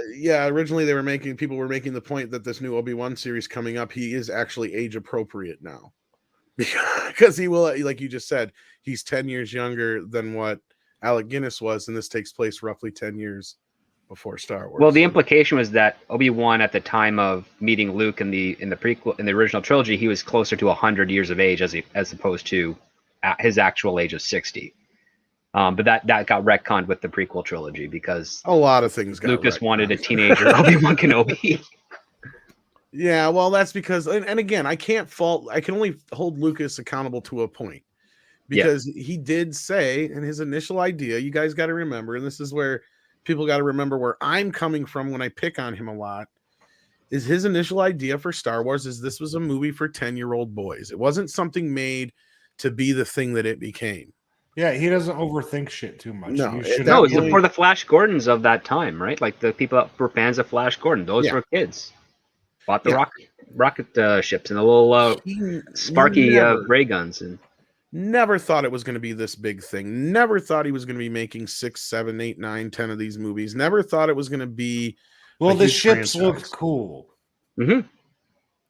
That's it. He just And basically wanted to lightsaber. do a sci-fi movie where the special effects looked as good as 2001. He wanted to make a Flash Gordon movie, but they wouldn't sell him the rights. So he's like, "Fuck it, I'll make my own with hookers and booze, and blackjack." And none of that's true, but the last third part isn't true. But anyway, it's like there might have been some booze and hookers and blackjack. Well, in Han this. Solo had a girlfriend in the original. That is cut. true. That is Yeah. true. Yeah, and Harrison Ford had a wife till he met Carrie Fisher.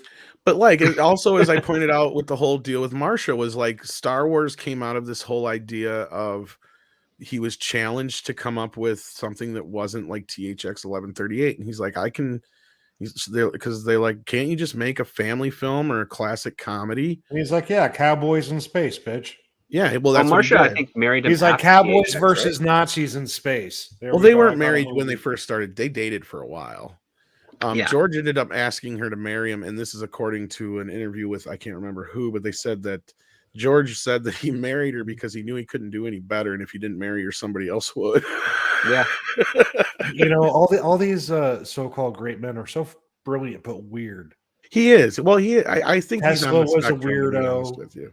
Married a pigeon. Lovecraft was a weirdo. Had a weird relationship with his aunt. Like, But I mean, look at that quote. I mean, motherfucking, he's like, I didn't win the Oscar. It was a costume movie. It's like, George, there was a lot more going on with that movie than just the fucking costumes and sets, dude. Like, I get where you're coming from, but he's like, I basically copied and pasted this off of 5 movies I watched. I mean, when he I was a should have kid. known. I don't know. love the beginning. I love the beginning of that documentary. It's on YouTube, so it's pretty easy to find. And but damn, Adam going crazy. you watch that last quarter after they watched that preview of the movie, and George is just like, he knows he fucked up. He's like, I can't fix it now. It's too goddamn late. You know, it's like, Yeah, he spent too much money. it's too much money, too much time invested. Why in did the there. prequels have so many political scenes? I felt like Oh, I was that's watching a CNN. habit, because if you read the very first draft of Star Wars, which is like 230 pages, there's a lot of politics in it. Well, that's the At thing. the start, at George, least, front loaded, it's a lot of politics, and then Well, after that, that's- there's an attack onto the Death Stars that's coming in. They go Yeah. to the Kashyyyk planet. There's an asteroid chase. They fight the Wookiees are in spaceships fighting the Death Star again. There's 2 characters named Chewbacca, one that's human There's a that lot of dies, and then another that's a politics involved. Wookiee. It's a lot of politics. It's a mucky. and that's where like Marcia and those guys came in and helped him get rid of a lot of that and streamline a lot of that shit. Well, no, right? that was more like Coppola and And- Spielberg on the Well, script yeah, the writing guys who process. helped- the script. Marcia writing early on. primarily.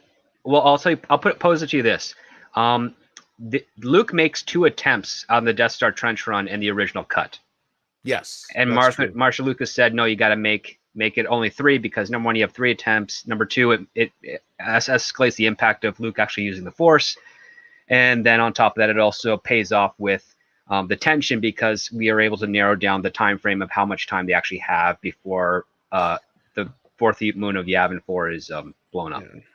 Well, and John Because she just been Apocalypse structuring and reshuffling. A lot of the shots and cinematography was exactly as makes it the was before. joke here: a kids movie about trade negotiations and taxes. This is a funny thing, George. This is why I say I think he's on the spectrum, and I don't try to pick on him, but I just goof with a little bit about it as far as like his choices. But no, like he is a very technical person. Like he doesn't deal with people well. No, and it's really funny because there's this parody film out there, short film. It might even be on YouTube. It's called George Lucas Falling in Love. It's making fun of Shakespeare in love while mixing it with a little bit of George Lucas Star Wars fun. And the thing is like his initial idea is like he calls it like, I don't remember what he calls it, but it's some long ass stupid convoluted name with a bunch of numbers and letters in it, and it's about some kid trying to get the harvest in before the end of the like this is how Wait, George did someone say harvest? Did someone yeah like a tortilla harvest? Like a and it may not be too far from the truth. Like George has like he starts in weird places and goes all over the place. Like I remember reading how Star Wars started. It was like he just would start jotting down ideas, right? It was never this fluidity of like the story coming out. It was all a bunch of just randomness until he finally sat down and hacked out a script. And the first script he did was very far removed from what we got. I mean, yeah, the basic beats and elements were there, but it was so far removed from what we got. In fact, I think they turned one of his earlier scripts into a comic book that I've been looking for a while. Actually, Disney altered some of that, so you're not going to be able to find the original one. Assholes. No, because there's a page where the Anakin character, who's now like the student under General Luke Skywalker, sneaks off with one of the maidens in the Aquilai area and sleeps with her, and then comes out, and Luke Skywalker just berates him for going off to get his freak on. That's cut out of the book. You fired at home. And you got to also remember, like, George is just like he focuses too much on strange details from what I've heard, and then other things he doesn't so much. But Adam Wolford says what I took away was she remembered her adopted mother just before she died, and Leia remembers her not her real mother. Also, I heard a rumor that they might hire to Empire, while a different version with the same cast of I think he means they might make Heir to the Empire. Oh, Heir to the Empire. Okay, I don't know about that. But the adopted mother thing, that was one of their excuses they put out there, and I still don't like that one either. Again, it's all up to interpretation, I guess. So of course, Leia had two mothers that died. I don't know. And then one blew up. It's. Well, I mean, technically, yeah. If her mom was on Alderaan when it blew up, she died. Yeah, that's too like many her dad. mamas. Well, like Jesse, yeah, her dad was on Alderaan because Obi-Wan was being brought to him. So yeah, he obviously died, and if his wife was still alive, she died with him on that same thing. So yeah, she lost two moms and one dad. While Vader was still alive, and then loses him before she even really got to know him, aside from being imprisoned by her and tortured by him on the Death Star. Yeah, Diego Flores fires in $10 and or 10 Peruvian souls actually. Sorry. So Star Wars is so important, even though it was essentially an unplanned success, that in 40K's first edition there was an Inquisitor called Obi-Wan Sherlock Clouseau. That sounds terrible. Yeah, it does. But listen, there's lots of movies that are unintended successes. It really is a crapshoot. You make something you like, you hope other people like it, and if it works, it works. Like Animal House. Well, Luke was the Luke character was basically a chick in the original version too. It was kind of an amalgam between Leia and Luke, kind of almost. It was not any of the versions that I have. I've got the 1973 earliest version there. I swear there was an earlier one where Luke was not Luke the character, but the basic character. Of like a female hero protagonist? Yes. I have 7 different drafts of Star Wars, and there's nothing like that there. I could have swore. Not unless it's like some sort of like outline note, and then they turned that into a comic book. But because I have the first draft, which is like 1973. In this Ralph McQuarrie deal, like Luke is supposed to be a girl in this. Here, I'll show you what I mean. Actually, with some of the Ralph McQuarrie ones, he does do Princess Aquilai, who has a common weapon, which is a lightsaber. Because even this, Like this one here. that's supposed to be a girl Yeah. holding the lightsaber. No, that's Wesley Snipes from Demolition Man. no, this is a girl here. That's Princess Aquilai. Okay. That's a chick. Yes, there's a mission where they have to go rescue her because the planet is being invaded by the Death Star and Star Destroyers. And so General Luke Skywalker sends a battalion up to fight it. It doesn't work. They go into hiding. Then they manage to get off the planet. She gets kidnapped. Anakin kind of falls in love with her. They then, recruit the Wookiees, the beast creatures of the planet that they crash on to launch a counterattack against the Death Star, and they win. And it's Okay, because I've also had books say this is Luke too, and this is a chick too. Ugliest people on this planet, and I'm going to send them on a suicide. So you're saying mission. this is Aquilai and not Luke, even though there's been books and shit that over the years. Well, the thing is, they Luke? have to smuggle Princess Aquilai and her two brothers. Two brothers are in stasis tubes, and the energy is draining on them, so one of them is at risk of dying. And I think they disguise Princess Aquilai as a boy so that they can get her off the planet. Okay, because I was always told this was a conception art for early Luke as a chick, though.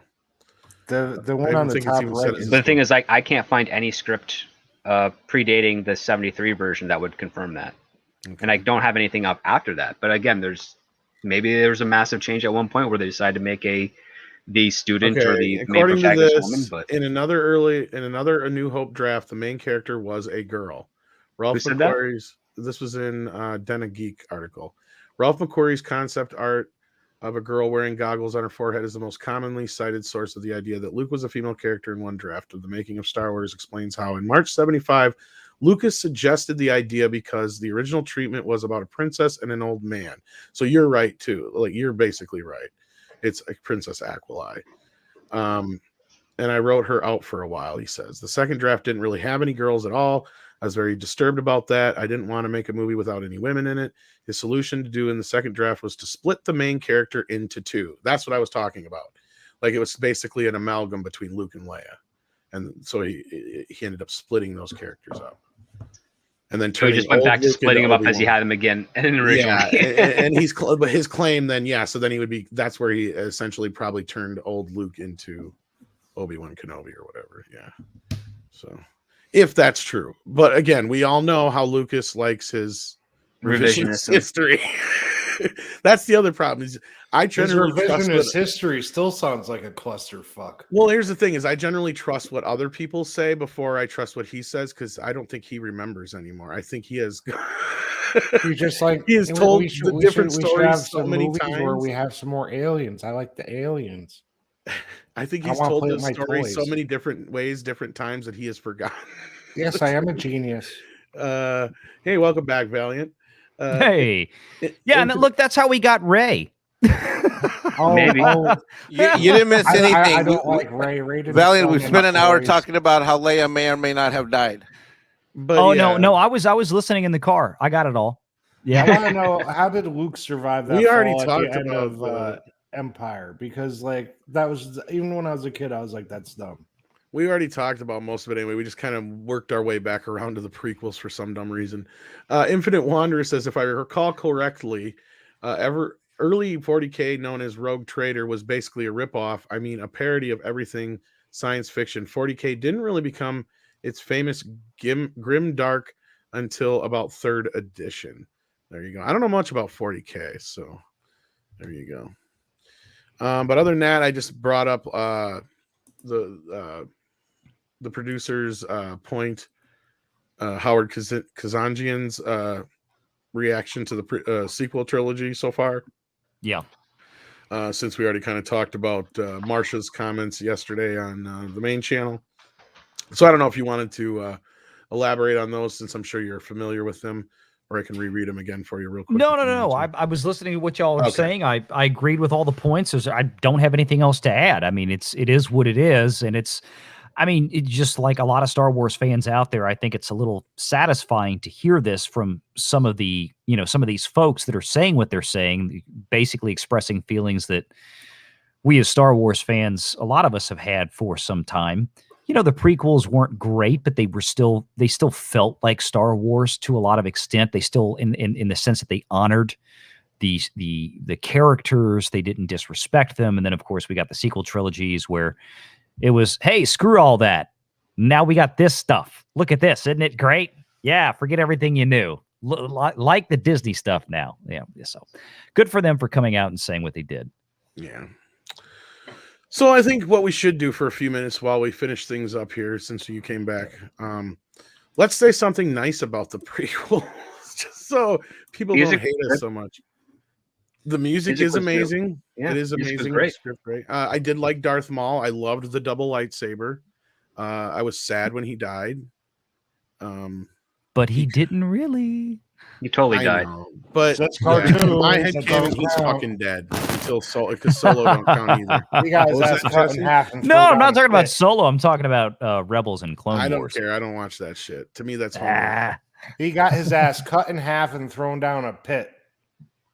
You have an animated series based on a series of films that I almost. He got better. Disliked. Very nice. Very nice Monty Python reference there. I almost went. Well, part of the reasoning for that, if you got to remember that Lucas had discussed previously on the record that Darth Maul was. There was his intention that Maul would have come into play in the Criminal Empire post Palpatine's death in Return of the Jedi. That was kind of one of his visions for the sequels, for the sequel trilogy, and it wound up just taking that character and basically moving into a different part of the time era, and putting him in there with Clone Wars and Rebels during that whole. Man. What would have been cooler is if he got rammed through the same way Qui-Gon did. But then when everybody leaves, you see the Emperor come in looking all normal as the senator, and he just grabs him and drags him off. I am the Senate. Well, that's basically what Obi-Wan did to him. But then you see like how abnormally strong he was at that point, just physically. Well, like Naked Fame says, the prequels had horrendous dialogue. I'll say this in defense of the prequels. So did the original films. That's absolutely true, Tom. The difference, though, is you didn't have Mark Hamill, Carrie Fisher, and Harrison Ford, and the rest of the supporting cast delivering that dialogue. You had, on top of George Lucas directing people in what are some very stilted performances, and I don't think they're very representative of the actors. I don't think they were really prepared for what George had in mind. Well, George is notoriously not very good at giving direction. Giving direction on top of it either, yeah. And especially when one of your main characters is a 9-year-old boy. And you have a lot of scenes in that movie, believe it or not, where the reaction. I want you to do a lot of action in this scene, and they're going to be shooting at you, and it's going to be very exciting. You'd be surprised how many scenes there are where people are reacting and acting to different scenes, like different takes, because he took different takes and mixed them together too. So sometimes to me that doesn't help jive. I mean, to him it does for the timing in the scene, but to me then the performances just aren't quite there. I don't know how to explain it, but you can tell because George is a great big picture guy, but he's not a good screenwriter. But no, I he's mean, an experimenter. The dialogue, though, it's no worse than what the shit was in the other films. It's just that they had better, an easier time. Dialogue is straight off the spectrum. Don't even be nice about it. The guy's a great idea, man. Carrie Fisher and Mark Hamill needs a team. And Harrison Ford have always made fun of the dialogue in the other films. Like even Mark Hamill and Carrie Fisher would flat out say, "You can't say this, George." And even I think Harrison Ford says, "You can type this shit, but you can't read it." Yeah, this was his quote, I think. Nikki D says, "Are there any updates for Taika Waititi's Star Wars film? Has it even gone into pre-production?" I think that was the last news we heard, was that it was going into pre-production, but he said it was going to be a little bit because I think he just finished up Thor, right? Or is in the process of finishing up Thor. I think they're in post-production right now. So my assumption is that he'll go from Thor into Star Wars, probably, unless he's got something small planned in between. See, if he was going to be true to himself, he would just make an entire 2-hour movie purely about the cantina. I don't care if anybody likes that idea or not. That's the truth to me. That's Cheers in Space. Cheers in Space would be good. Yeah, exactly. That sounds like a good Disney Plus show. You could have a lot of filler in there like they have with all their other shows. But Hey, got, Snaggletooth. We don't You've got even the know. bartender who's getting over his bigotry towards droids. And his addiction to death sticks. We don't want your kind in here. He used to be a pod racer, but he hurt his wrist, and now he can't pod race anymore. And he's got his old coach who's a little senile. Back before the wreck. You'll have to wait outside. We got Every- old Sebulba sitting in the back. Everything is back before the wreck, just like that guy in Napoleon Dynamite. Script, do we even know where the Patty Jenkins Star Wars movie is? I think that's even farther out. I thought the that was Rogue supposed to be the Squadron? first one. I thought I that don't was know. supposed to be the first one, then Taika, and then it was rumored that Kevin Feige was going to have his hands in a third one along with Michael Waldron. Do you want me to look up 2 the years- status on IMDb Pro? Go for it, because I've not heard anything about I'll that tell one. you this though. 2 years ago, Latita Killigotis, who is a screenwriter, turned in her Knights of the Old Republic draft, which got some really good buzz. I've been trying to get a copy of it. Apparently, it was, and this is before like the turn, the Last Jedi politics and all that other stuff in there. And the only words that I learned about this was that it was a really faithful adaptation to the video game and a streamlined story for it. But nothing has happened since that. Once the pandemic hit, people stopped talking about it. Well, but there's another aspect to that as well, is that, KOTOR, Knights of the Old Republic, excuse me, that's kind of effectively been replaced by this Kennedy verse of the High Republic, which is going nowhere in book sales by comparison. See, I have to kind of wonder that if somebody turned in, here's a real honest to God KOTOR adaptation, where would that fit in the Star Wars canon as it stands now, since we have this other abomination that basically, the whole idea was they replaced the Old Republic with the High Republic. Well, the High Republic was just really for comic books and other books. They at the time they didn't. The announcement for that to be part of the film series was like after the next trilogy of whatever was going to happen afterwards, after the original after there was Star Wars original stories that they had planned, after Episode 9. They were looking at going to KOTOR, and then after that, probably going to be adapting some of the newer content they were making. But everything just kind of went out the window with not just the pandemic, but the complete shift in fan reception to what Disney had been doing with their films. Yeah, well, the other thing, but I thought that was the whole basis for this Leslie Headland Acolyte series. That was going to basically be the culmination of the High Republic / replaced Old Republic era, where we're going to have these books, we're going to have these comics, and then this purported series that Leslie, Headland was going to do was going to be, No, she just saw the writing on the wall and just hopped on with a pitch saying, I can write a series based on this new thing. Who was the other director? Not Taika Waititi. The other one you're asking about? Director. No director, just a writer. Yeah, they just got a writer thus far. You talking about the Patty Jenkins movie? one. Yeah, that one. The Wonder Woman, Patty Jenkins. Yeah. Wonder Woman. One woman. And by the way, Mike Saggy Melons is suing you. And I thought you left YouTube, I heard. What? Hey, Saggy. I haven't been looking at the chat. I've been doing IMDb research. What? Is she in the chat? Yeah, you were supposed to Is she acknowledge there? her. Where is she? She's in the chat. Oh, shit. Well, I was over here doing IMDb research. Hi, Saggy. Love you. All right. Anthony MR sends in $10, or part one of two super chats, actually. Lucasfilm should have really concentrated all their efforts in the sequel trilogy to make it the best thing possible. They shouldn't have wasted resources on Rogue One or Solo. I think you're right, Anthony. In fact, I've argued that they should have started with Mandalorian, then took that time to do to get the sequels together. But yeah, it didn't happen that way. And then just made some crazy ass popcorn flicks, and everybody would have loved it. Part 2 of 2. If they wanted to have a young Han Solo so badly, then they should have made Kylo Ren and Ben Solo separate characters. Adam should have stayed as Kylo, and Alden could have played Ben Solo. Yeah, he could have done that as well. But yeah, I don't disagree with you in the main point there either, that they rushed it too fast, too soon. There's other things they could have done. Why they didn't follow that whole book line where Luke had Jade and they had kids, and then because you'd have to pay the writers, and they've been working very hard to not do that, as Alan Dean Foster will absolutely. Yeah, but how much would it have cost? Realistically, you would know, right?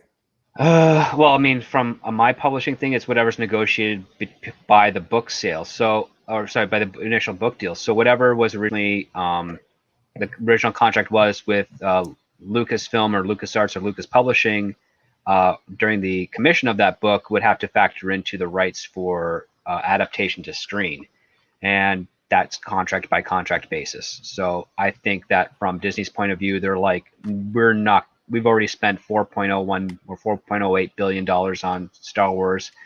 It's cheaper for us to commission a script for maybe $100,000 for J.J. Abrams and his writing team than it would be to pay not only a script adaptation, not only pay that plus rights for the adaptation of that author, in addition to the possible royalties that would go along with that, unless the initial author's contract was a one-time. How much could we possibly be talking here? I mean, they like millions upon millions of dollars overall. yeah, but what's that compared to the billions they already put in? Why not give it a good backbone that people are gonna that they know people already accept? Well, you already have no corporation ever believes in that philosophy.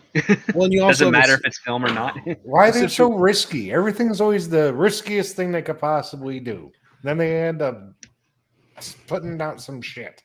Well, sometimes in a lot of these, I don't understand why Hollywood is so fast. Script, help me understand why Hollywood is so fast to stand by some of this talent that comes and goes. Yet the writers, who are the true engines of all of our entertainment, can be just shuttled away and scuttled away without the value and the worth that their talent merits, brother. Why? Well, that's the habit of Hollywood from the beginning. I mean, directors would supersede writers back in as early as the 1930s. It's just the way it just was. It is because, again, the director is kind of the director is reading the book or reading the script to the audience, and so they have a flavor of how they present that information. And that's usually what resonates a bit more. Is like when you're little kids and your teacher or your parents are reading to you, you're paying attention more to the person speaking than you are to who created the words that they're speaking. You feel like the story is coming through from them and not another party. You're right. And that's the stigma that kind of hits in with Hollywood all the way up to this point. However, you do find some studios and some actors and directors out there that do great praise over the writers, and they end up having a pretty stable career to a degree. But I mean, to me, that would be the logical thing to me if I was directing or producing, putting it together. I mean, my creative partner, maybe they're not the person on screen, would be my writer. Like I would like the first going in a battle in this industry, the first ally I would want would be talented writers with me. And I don't know anything about the industry, but if I was putting this, that's like opening up a restaurant and thinking the chef is interchangeable on any given day, and it's not. Exactly. Well, that's a little true. Yeah. Not to change the subject again, but it is similar to subject. But there was one other point I wanted to ask about the whole Kathleen Kennedy thing, right? Sure. So we've got all this stuff coming out right now. And I don't feel like this was timed in any way by anybody specifically other than it just happened to be when this book dropped, right? Like these interviews and stuff like that were conducted a while ago. So this is all stuff that's been in the works for a while. I don't think this has necessarily anything to do with Chapek up front. But what I am curious about is, do we really believe now that Kathleen Kennedy has signed her contract or she's going to get renewed, as reported by like Mikey Sutton and a few other places now? Or is something like doubt. this? Neither did I. But do you think maybe something like this might start to show some cracks, and that might not necessarily be the case? Do you think something like this, if it gets enough heat? No, I think they'll just keep her on in name only. Unless there's someone that will be taking over her position that Disney is promoting or the industry is promoting, you're not going to see Kathleen Kennedy go anywhere.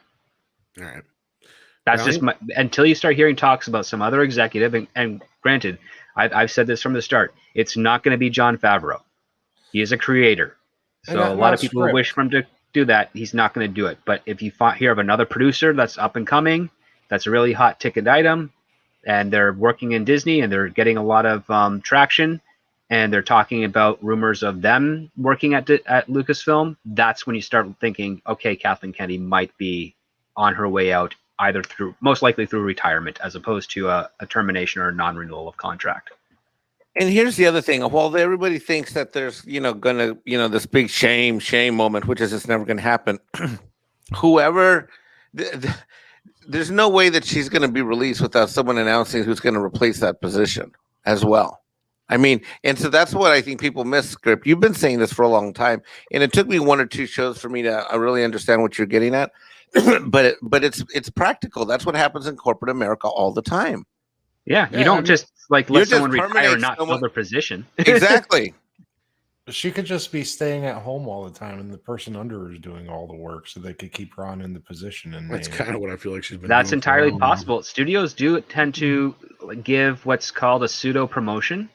It's basically they're given a new title and a little bit of extra money, and then someone else comes in to do or learn to do the job that they've been doing all this time.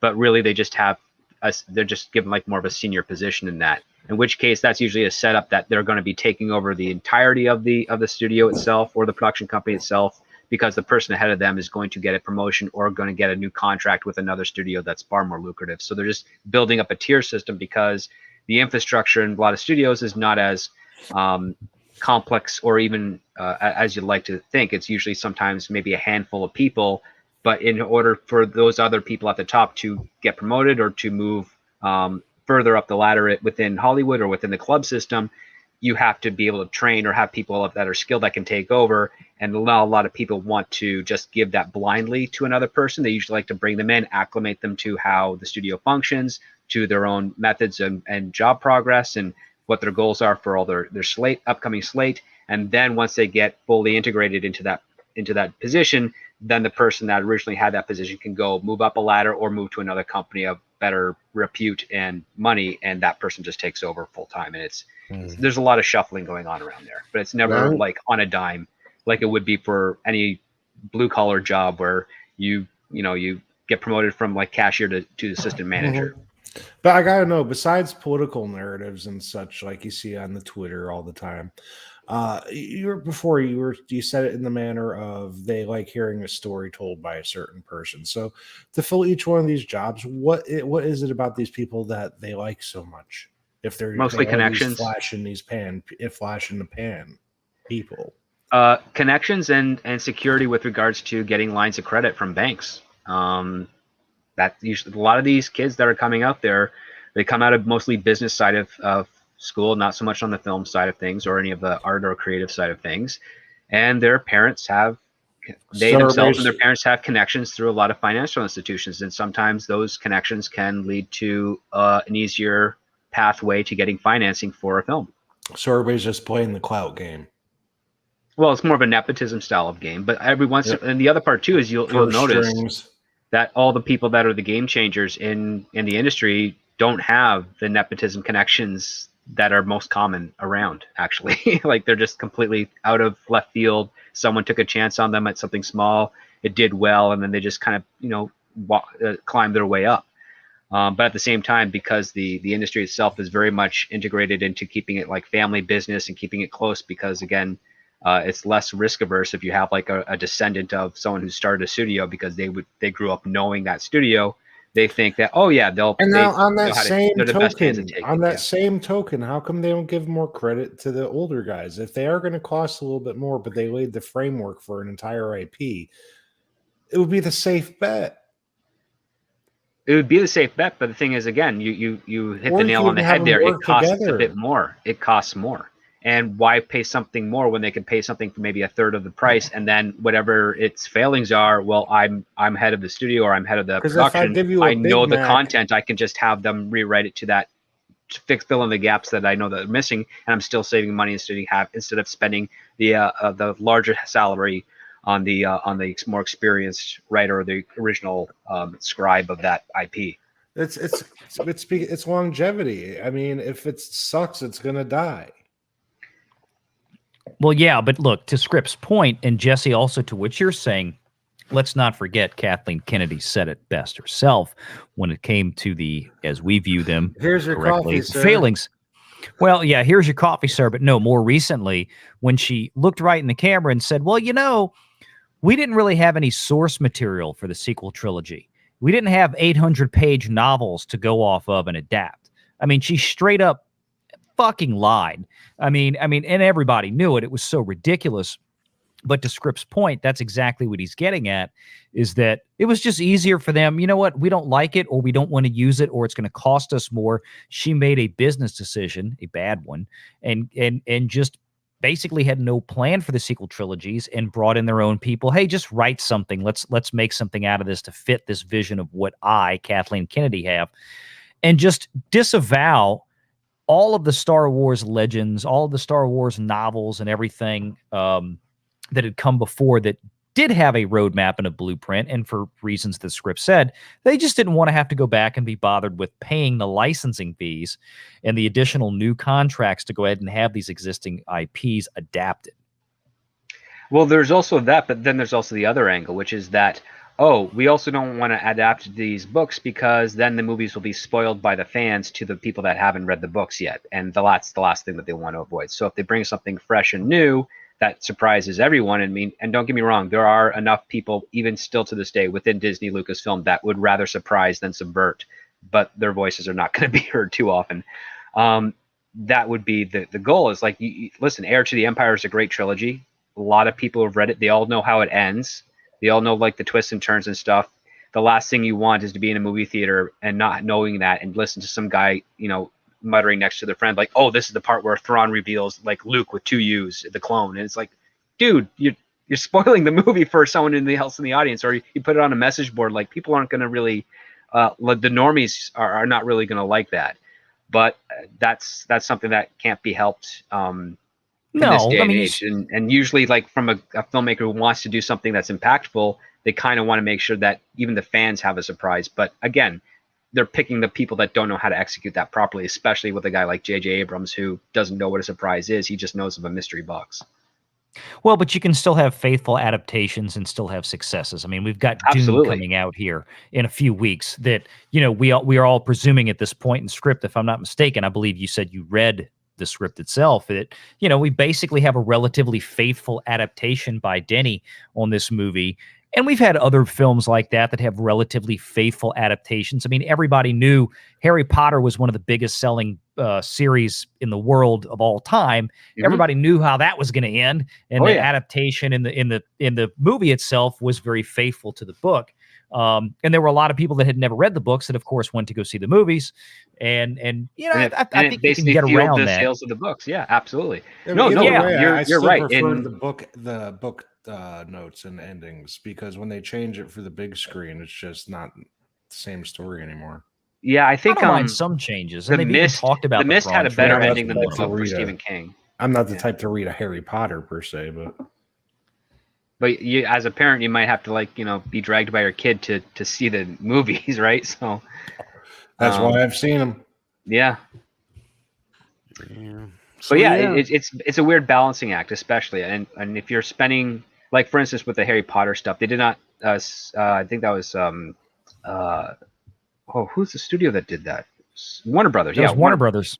Yeah, Warner Brothers did not spend a massive amount of money getting the rights to those books to do it, in comparison to what Disney spent for Star Wars. And I can see from the bean counter side of things, it's like, you spend $4.08 billion on Star Wars, you better give them something so new that everybody's going to want to see it multiple times in the theaters. And they almost did that with The Force Awakens, in the sense that they got more than a third of their audience saw that movie almost up to 10 to 12 times in theaters. And I personally thought it was only half a movie, and I'm glad I didn't see it in theaters. I waited for it to come out on digital. Well, that literally came from upstairs. That was Bob Iger walking in and saying, "Hey, remake A New Hope." And then Kathleen Kennedy said, "Yeah, but let's put a chick in it this time." Yeah, I mean, that's basic. That's the gist of what happened on that one. And the thing is, on the principle thing of, like, let's make a female lead, there's nothing wrong with that. The problem is they did such a disservice to the concept of a female lead. It's just Rogue One did a vastly superior job in that regard of putting a female character in there that had, I'm not going to say she was perfect, but she at least had more depth than we got from Rey. Yeah, and the male lead in that movie was terrible. I couldn't stand him. Cassian Andor. Diego Luna. Yeah, he was just very limp. He was very forgettable. The first thing he did was screw over his buddy. I didn't like him off the bat. And the whole movie, they didn't really have charisma together per se. I enjoy him. But Yeah, I mean, her I that's liked, and of course the robot guy was cool. But then they had Lando. no. I totally get the not liking Andor at the beginning, because what Rogue One tried to do, and That means I we're thought not it was going a to be bad watching idea. the Casio keyboard series. Then I take Yeah, it. well, what Rogue One tried to do is make the rebels as sacrificial to themselves as the Empire would be with their own troops, to try and say that there's no real virtue or real moral compass on the rebel side. They're just do whatever they can to just overthrow the Empire, as opposed to actually their goal of liberating, an occupational force.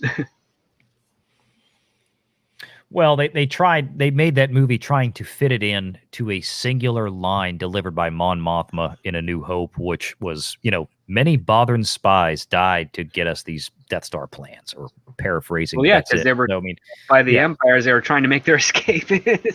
Right. So that's why you kind of knew going in, all right, well, everybody's got to die at the end of Well, this no, movie. that was for Return of the Jedi. This is for the Rogue One is before the first Star Wars film, which is there's no indication that the people who got the Death Star plans to the rebels died. There was just I thought that Mon Mothma line was in A New Hope. No, she was introduced in Return of the Jedi. Return of the Jedi, yeah. A lot of people got that confused, yeah. Yeah, I guess I'm remembering it wrong. My favorite thing about Rogue One was just how it added a little bit of weight to the beginning of A New Hope, in the regard of they just saw what Vader did to that hallway full of dudes, and now you realize why they're all scared shitless on the other side of that door when he comes through. No, I felt the whole Vader thing was just out of character. Why? Because he went brutal on him? Because Vader doesn't have to go brutal on him. He's got thousands upon thousands of stormtroopers to do that. But he was there and he's faster.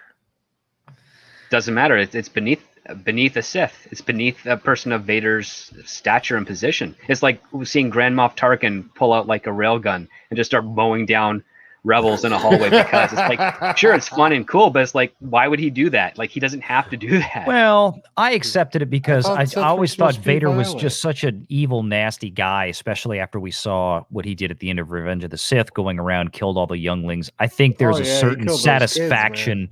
I think part of it is Vader enjoys it, and that's how I might be wrong, but that's how I always saw it. Is that he wanted those plans. I'm going to do it myself. I don't trust anybody else, and shit, I'm going to have some fun doing this. But he's very intimate with his killing in the original trilogy, right? Like, he breaks Captain Antilles' neck.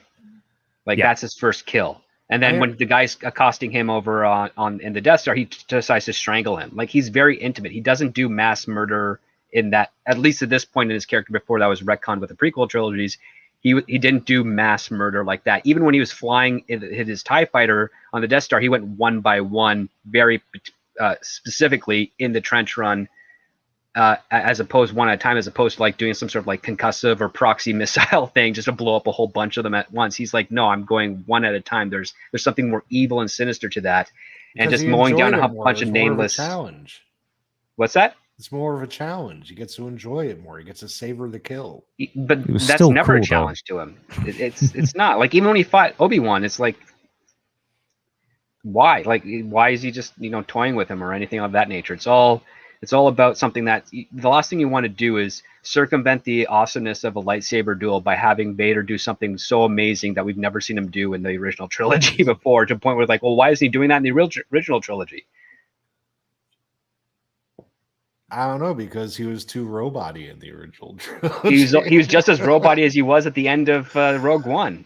in canon. I agree that it was a cool scene, but because it was the 70s. But I also it is a cool scene, but it just I agree with Script on the point, because like in that scene in the first film, like they're even kind of giving him shit and talking down to him and treating him like he's like this old fossil and shit, so like he is like he's a religious extremist and the last of his kind. Yeah.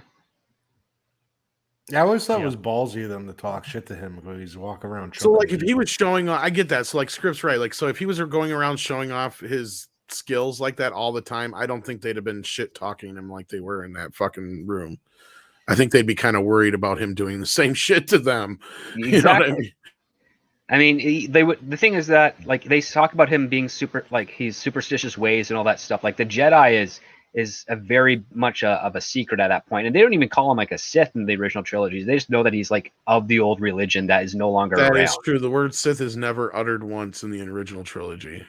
And so at that point, it's just like, okay, so they look at Darth Vader as this like cyborg-like guy who is very much invested in some very hokey religious ways that people don't believe in anymore. Yet when he's challenged, he then is able to telepathically choke a guy or telekinetically choke a guy from across the room. Yeah, in which case it shuts him up, and everybody else is like, okay, maybe we won't do that. But even Tarkin's like, release him because I've got authority over you. So he still more of his lap follows the dog chain and of everything, command, yeah. so to They're speak. not lap even though- dog, but attack dog. I mean, yeah. Yeah.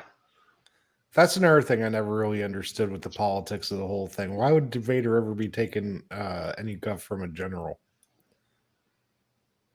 It's like, doesn't the Emperor own all these people? He's That's the a herald good of the point. Yeah, like the Emperor. Emperor is the superseding one, but the thing is, the placement of the hierarchy was not really well defined in the original trilogy until Empire, because Grand Moff Tarkin was head of the Death Star. Pretty much, as far as we could tell, was number 2 because he's the one that reports to everybody, even Vader, that the Emperor has disintegrated the Senate, and it's the regional governors that are in control. It's not Vader presenting that information; it's Tarkin. So Tarkin has clearly a different relationship with the Emperor by proxy to everyone else in the room, even to Vader at some point. And that even in the original Star Wars, we had no idea or indication that the Emperor was also a Jedi at that point when you watch that movie. All you know is he's a very powerful person.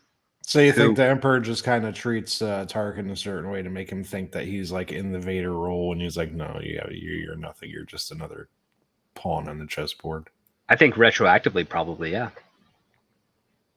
I respect the Emperor. He's got a long game. He rose to power as the Emperor. I mean, he got rid of the old Republic. I mean, yeah, he's definitely got some wit and some strategy about him. Absolutely. Yeah. And welcome, Scott. And that's the end of the show, kids. Take care, everybody, and have a good night. Perfect timing. The story of my life. We are What's getting up? close, but yeah, welcome. I sent you a thing like hours ago. You did, and I just wiped off baby pee off my chest as he shot it at me. Yeah, so I thought, why not spend a few minutes with the guys after getting peed on by an infant? Wait, you're supposed to put a diaper on those things. Yeah, why are you having the kid facing you when you're changing the diaper when you should be on the side of his head and then doing it away from you? Okay, first of all, first son, third kid, I get it. First son, second, he is on the side of me. I can't, the kid's well hung. What are you gonna do? What you do is you get. Oh God, here we go. You get yourself a clean novelty sports metal garbage can. There you go. You throw your papers into, and you just ease the baby down into it. He'll think it's a game. You take off the diaper. If he pees, it's in a bucket. There you go. Then you can pop the new one on. There you go. I like that. I do. Meanwhile, like that. he thinks it's a game. I'll try that. Brother. I just want to say real quick to Mike, thanks for being here, buddy. He had a call he had to take care of, so that's why I had to jet. But I'm sure he'll be around in some place or for him in the next day or so. So thanks for being here, Mike. Take care, buddy. But yeah, we'll be finishing up here before too long. But yeah, welcome, Scott, and congratulations again on being a new dad. And hopefully you're enjoying it. Is this the first kiddo or what? This is his third. Oh, third. Okay. I figured you had a couple because okay. So how old are your other two? I think Scott has to deal with that third kid right now. Scott disappeared. So Scott just did a boomer moment and was talking to you while muted. 7 and 4. 7 and 4. Okay. Yeah. So you've been down this road, and was this the first boy? You got other boys? Yes, first boy. Yeah.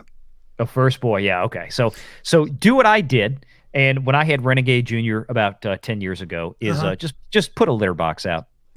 Yeah, something like that. Do you live in town or do you live in the country? I suburbs. Okay, teach him to pee outside. That'll help. Definitely. Yeah. I mean, he is like 5 days old, so I got to give him at least another week. Well, once before throw him on the floor. They figure out how to crawl before you know it. Oh, if he's just that young, just puppy pads. That's what I was thinking. Yeah. Put him in crate him. Can we crate them? No, there's a thing sure. called a playpen. We are Playpen. awful fathers. There's a thing called a playpen. You just lay down a bunch of puppy pads, you're good to go. Yeah, I'm Throw with on you, some man. SpongeBob, 2-3 hours, you're fine. Yeah, and just let it go. They Man. like At to least, eat every few hours. right? They do, and then spit it up. You gotta feed them more than a dog. Just remember, like it's like having 3 puppies. Yeah, totally. If you don't feed them enough, they got this whole like freaking More like 4. jaundice thing going on. It sucks. Yeah. There's all that business. And then you I'm gotta glad I change got the to diapers. switch your whole stream into baby daddy That's all stuff. right. I was about to send everybody Absolutely. over to another stream here anyway. Well, I appreciate just 5 minutes of what's talking wrong to with being adults. here, Not Scott. even touched his cheeseburger. It's crazy, Scott. You literally are where I was almost exactly 10 years ago because I've got a 16, a 14, and a 10-year-old, and the 10-year-old is the only boy. Really? So it's So I'm listening to this and I'm going, I remember these days. He's about into this. He's gonna have some fun. Oh, I love it. Now, Fathers who's of Chris the Year right Gore? here. That's Who's right. Chris Gore? You don't know who Chris Gore is? I'm Under blanking. Chris Gore was on G4 TV, and he's been He's the founder of Film Threat Magazine. And Film Threat Magazine, yeah. Because I swear Rudy has said that before about me, that my voice sounds like him. A little bit, I can kind of hear it, but not really. Right. Well, thanks. Yeah, no. I tried. Thank you, Rudy. You do have a soothing voice, though. I appreciate that when I'm not screaming or acting like a moron. Exactly. Yeah.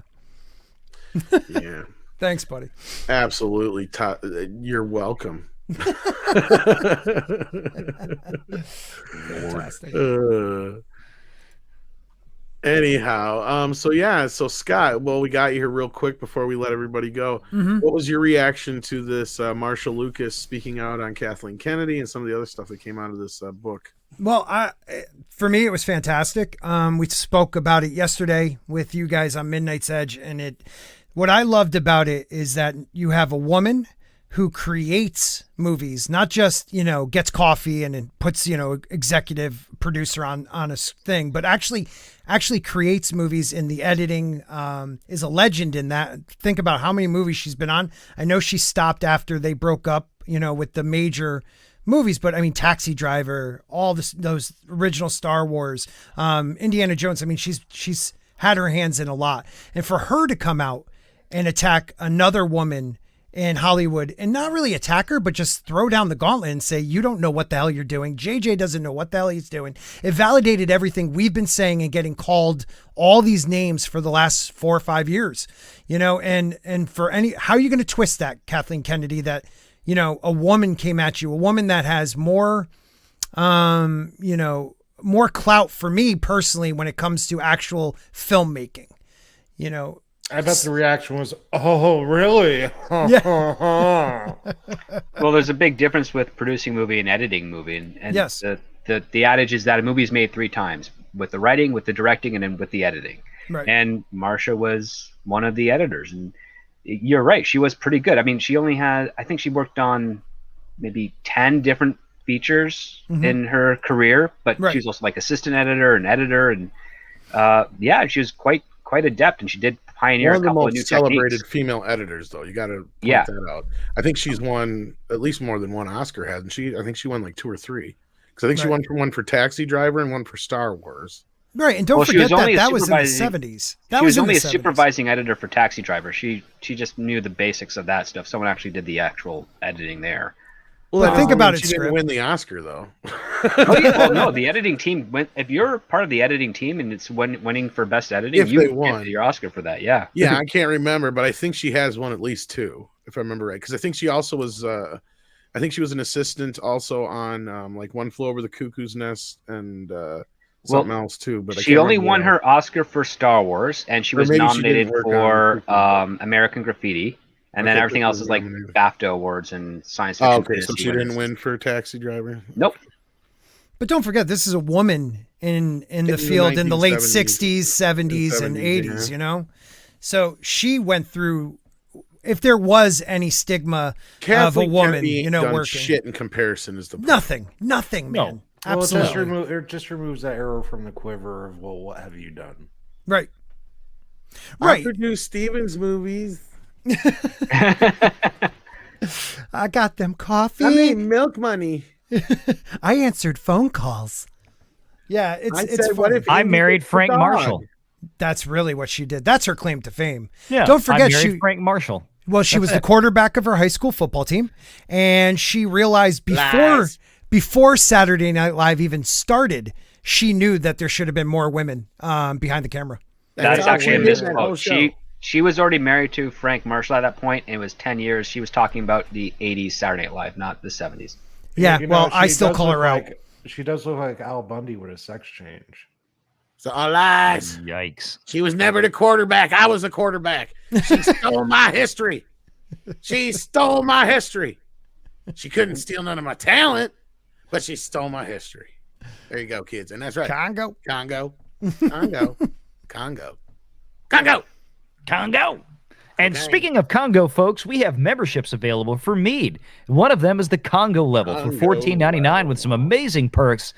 But we welcome minimum and maximum effort puppies as well. We appreciate everybody here. There you go. That's a good soundbite. And That was fantastic. Dude, you are fantastic. Talk about a voice. he has the He's got the Yeah. Casey Kasem. Casey Kasem, and on with the countdown. Why are you giving Tonight me a on dead Me. dog story? The #1 song in America. Welcome to Casey Kasem's Top 100. Why do we always got to come into a dedication to a dead dog after an up-tempo song? Who the fuck? Hey, Renegade. Are we can- still can on you do air? a good I didn't mean to Shaggy? say fuck. I said fantastic. Can you do a This is Shaggy? Flipping fantastic. Val, can you do a... Wait, I'm sorry. Say what? Can you do a Shaggy? True. Like Scooby-Doo Shaggy? Yeah, that is Casey Kasem. Oh, Jimmy Scoob. Yeah. Zoinks! Yeah. Zoinks! Scoob! I don't know where we're going. I haven't worked on that one in a while, but Yeah, you gotta give me- listen to it. I totally Yeah. did a doobie. I mean, the ones I usually wind up doing, usually winds up being Eric Cartman coming on here and doing South Park stuff for all you fuckers. Taking up out and going home. Screw you guys. Or we could sit here and we can do some Aqua Teen Hunger Force. Well, that's a good meat wad. Yeah. They just, that's- Can you do Master Shake? I can't do Dana. God damn, what's his last name? He's I can't like, think of his name. of course I don't pay my bills because I'm not like you. Dana, like, I don't I have can't think of his last name. credit cards because I'm a Dana risk. Snyder. He's got that. He's got a very distinct vocal register. It's really hard. Yeah. It doesn't work with my vocal type. For some reason, I can't quite do that. But if I worked on it long enough, I might be able to get close. But I can't quite get to what Dana does. Yeah, Don't get Frylock me is probably started on the my easiest voices. one. I'll be doing all the Looney Tunes and shits. I like Carl. He's like, why don't you tell me what I'm thinking? Because me and you got an unspoken thing. I never got into that show. Can't do it anymore. Never got into it. What show was that? It's It's not 15 as good minutes as it of used not to be. thinking. Oh, Yeah. It's not as good as it used to be. I've tried to watch some of the newer seasons. They're just not the same. It's the first 4 or 5 seasons were yeah. really good. Yeah. Yeah. Right up to the Brood Witch. Yes, I was just thinking the Brood Witch. Exactly. We're on the same page. here. Blair Witch is here. God, I love that. God, that's just Everything one of the that good. funniest goddamn episodes. Can you say something about Boxy Brown?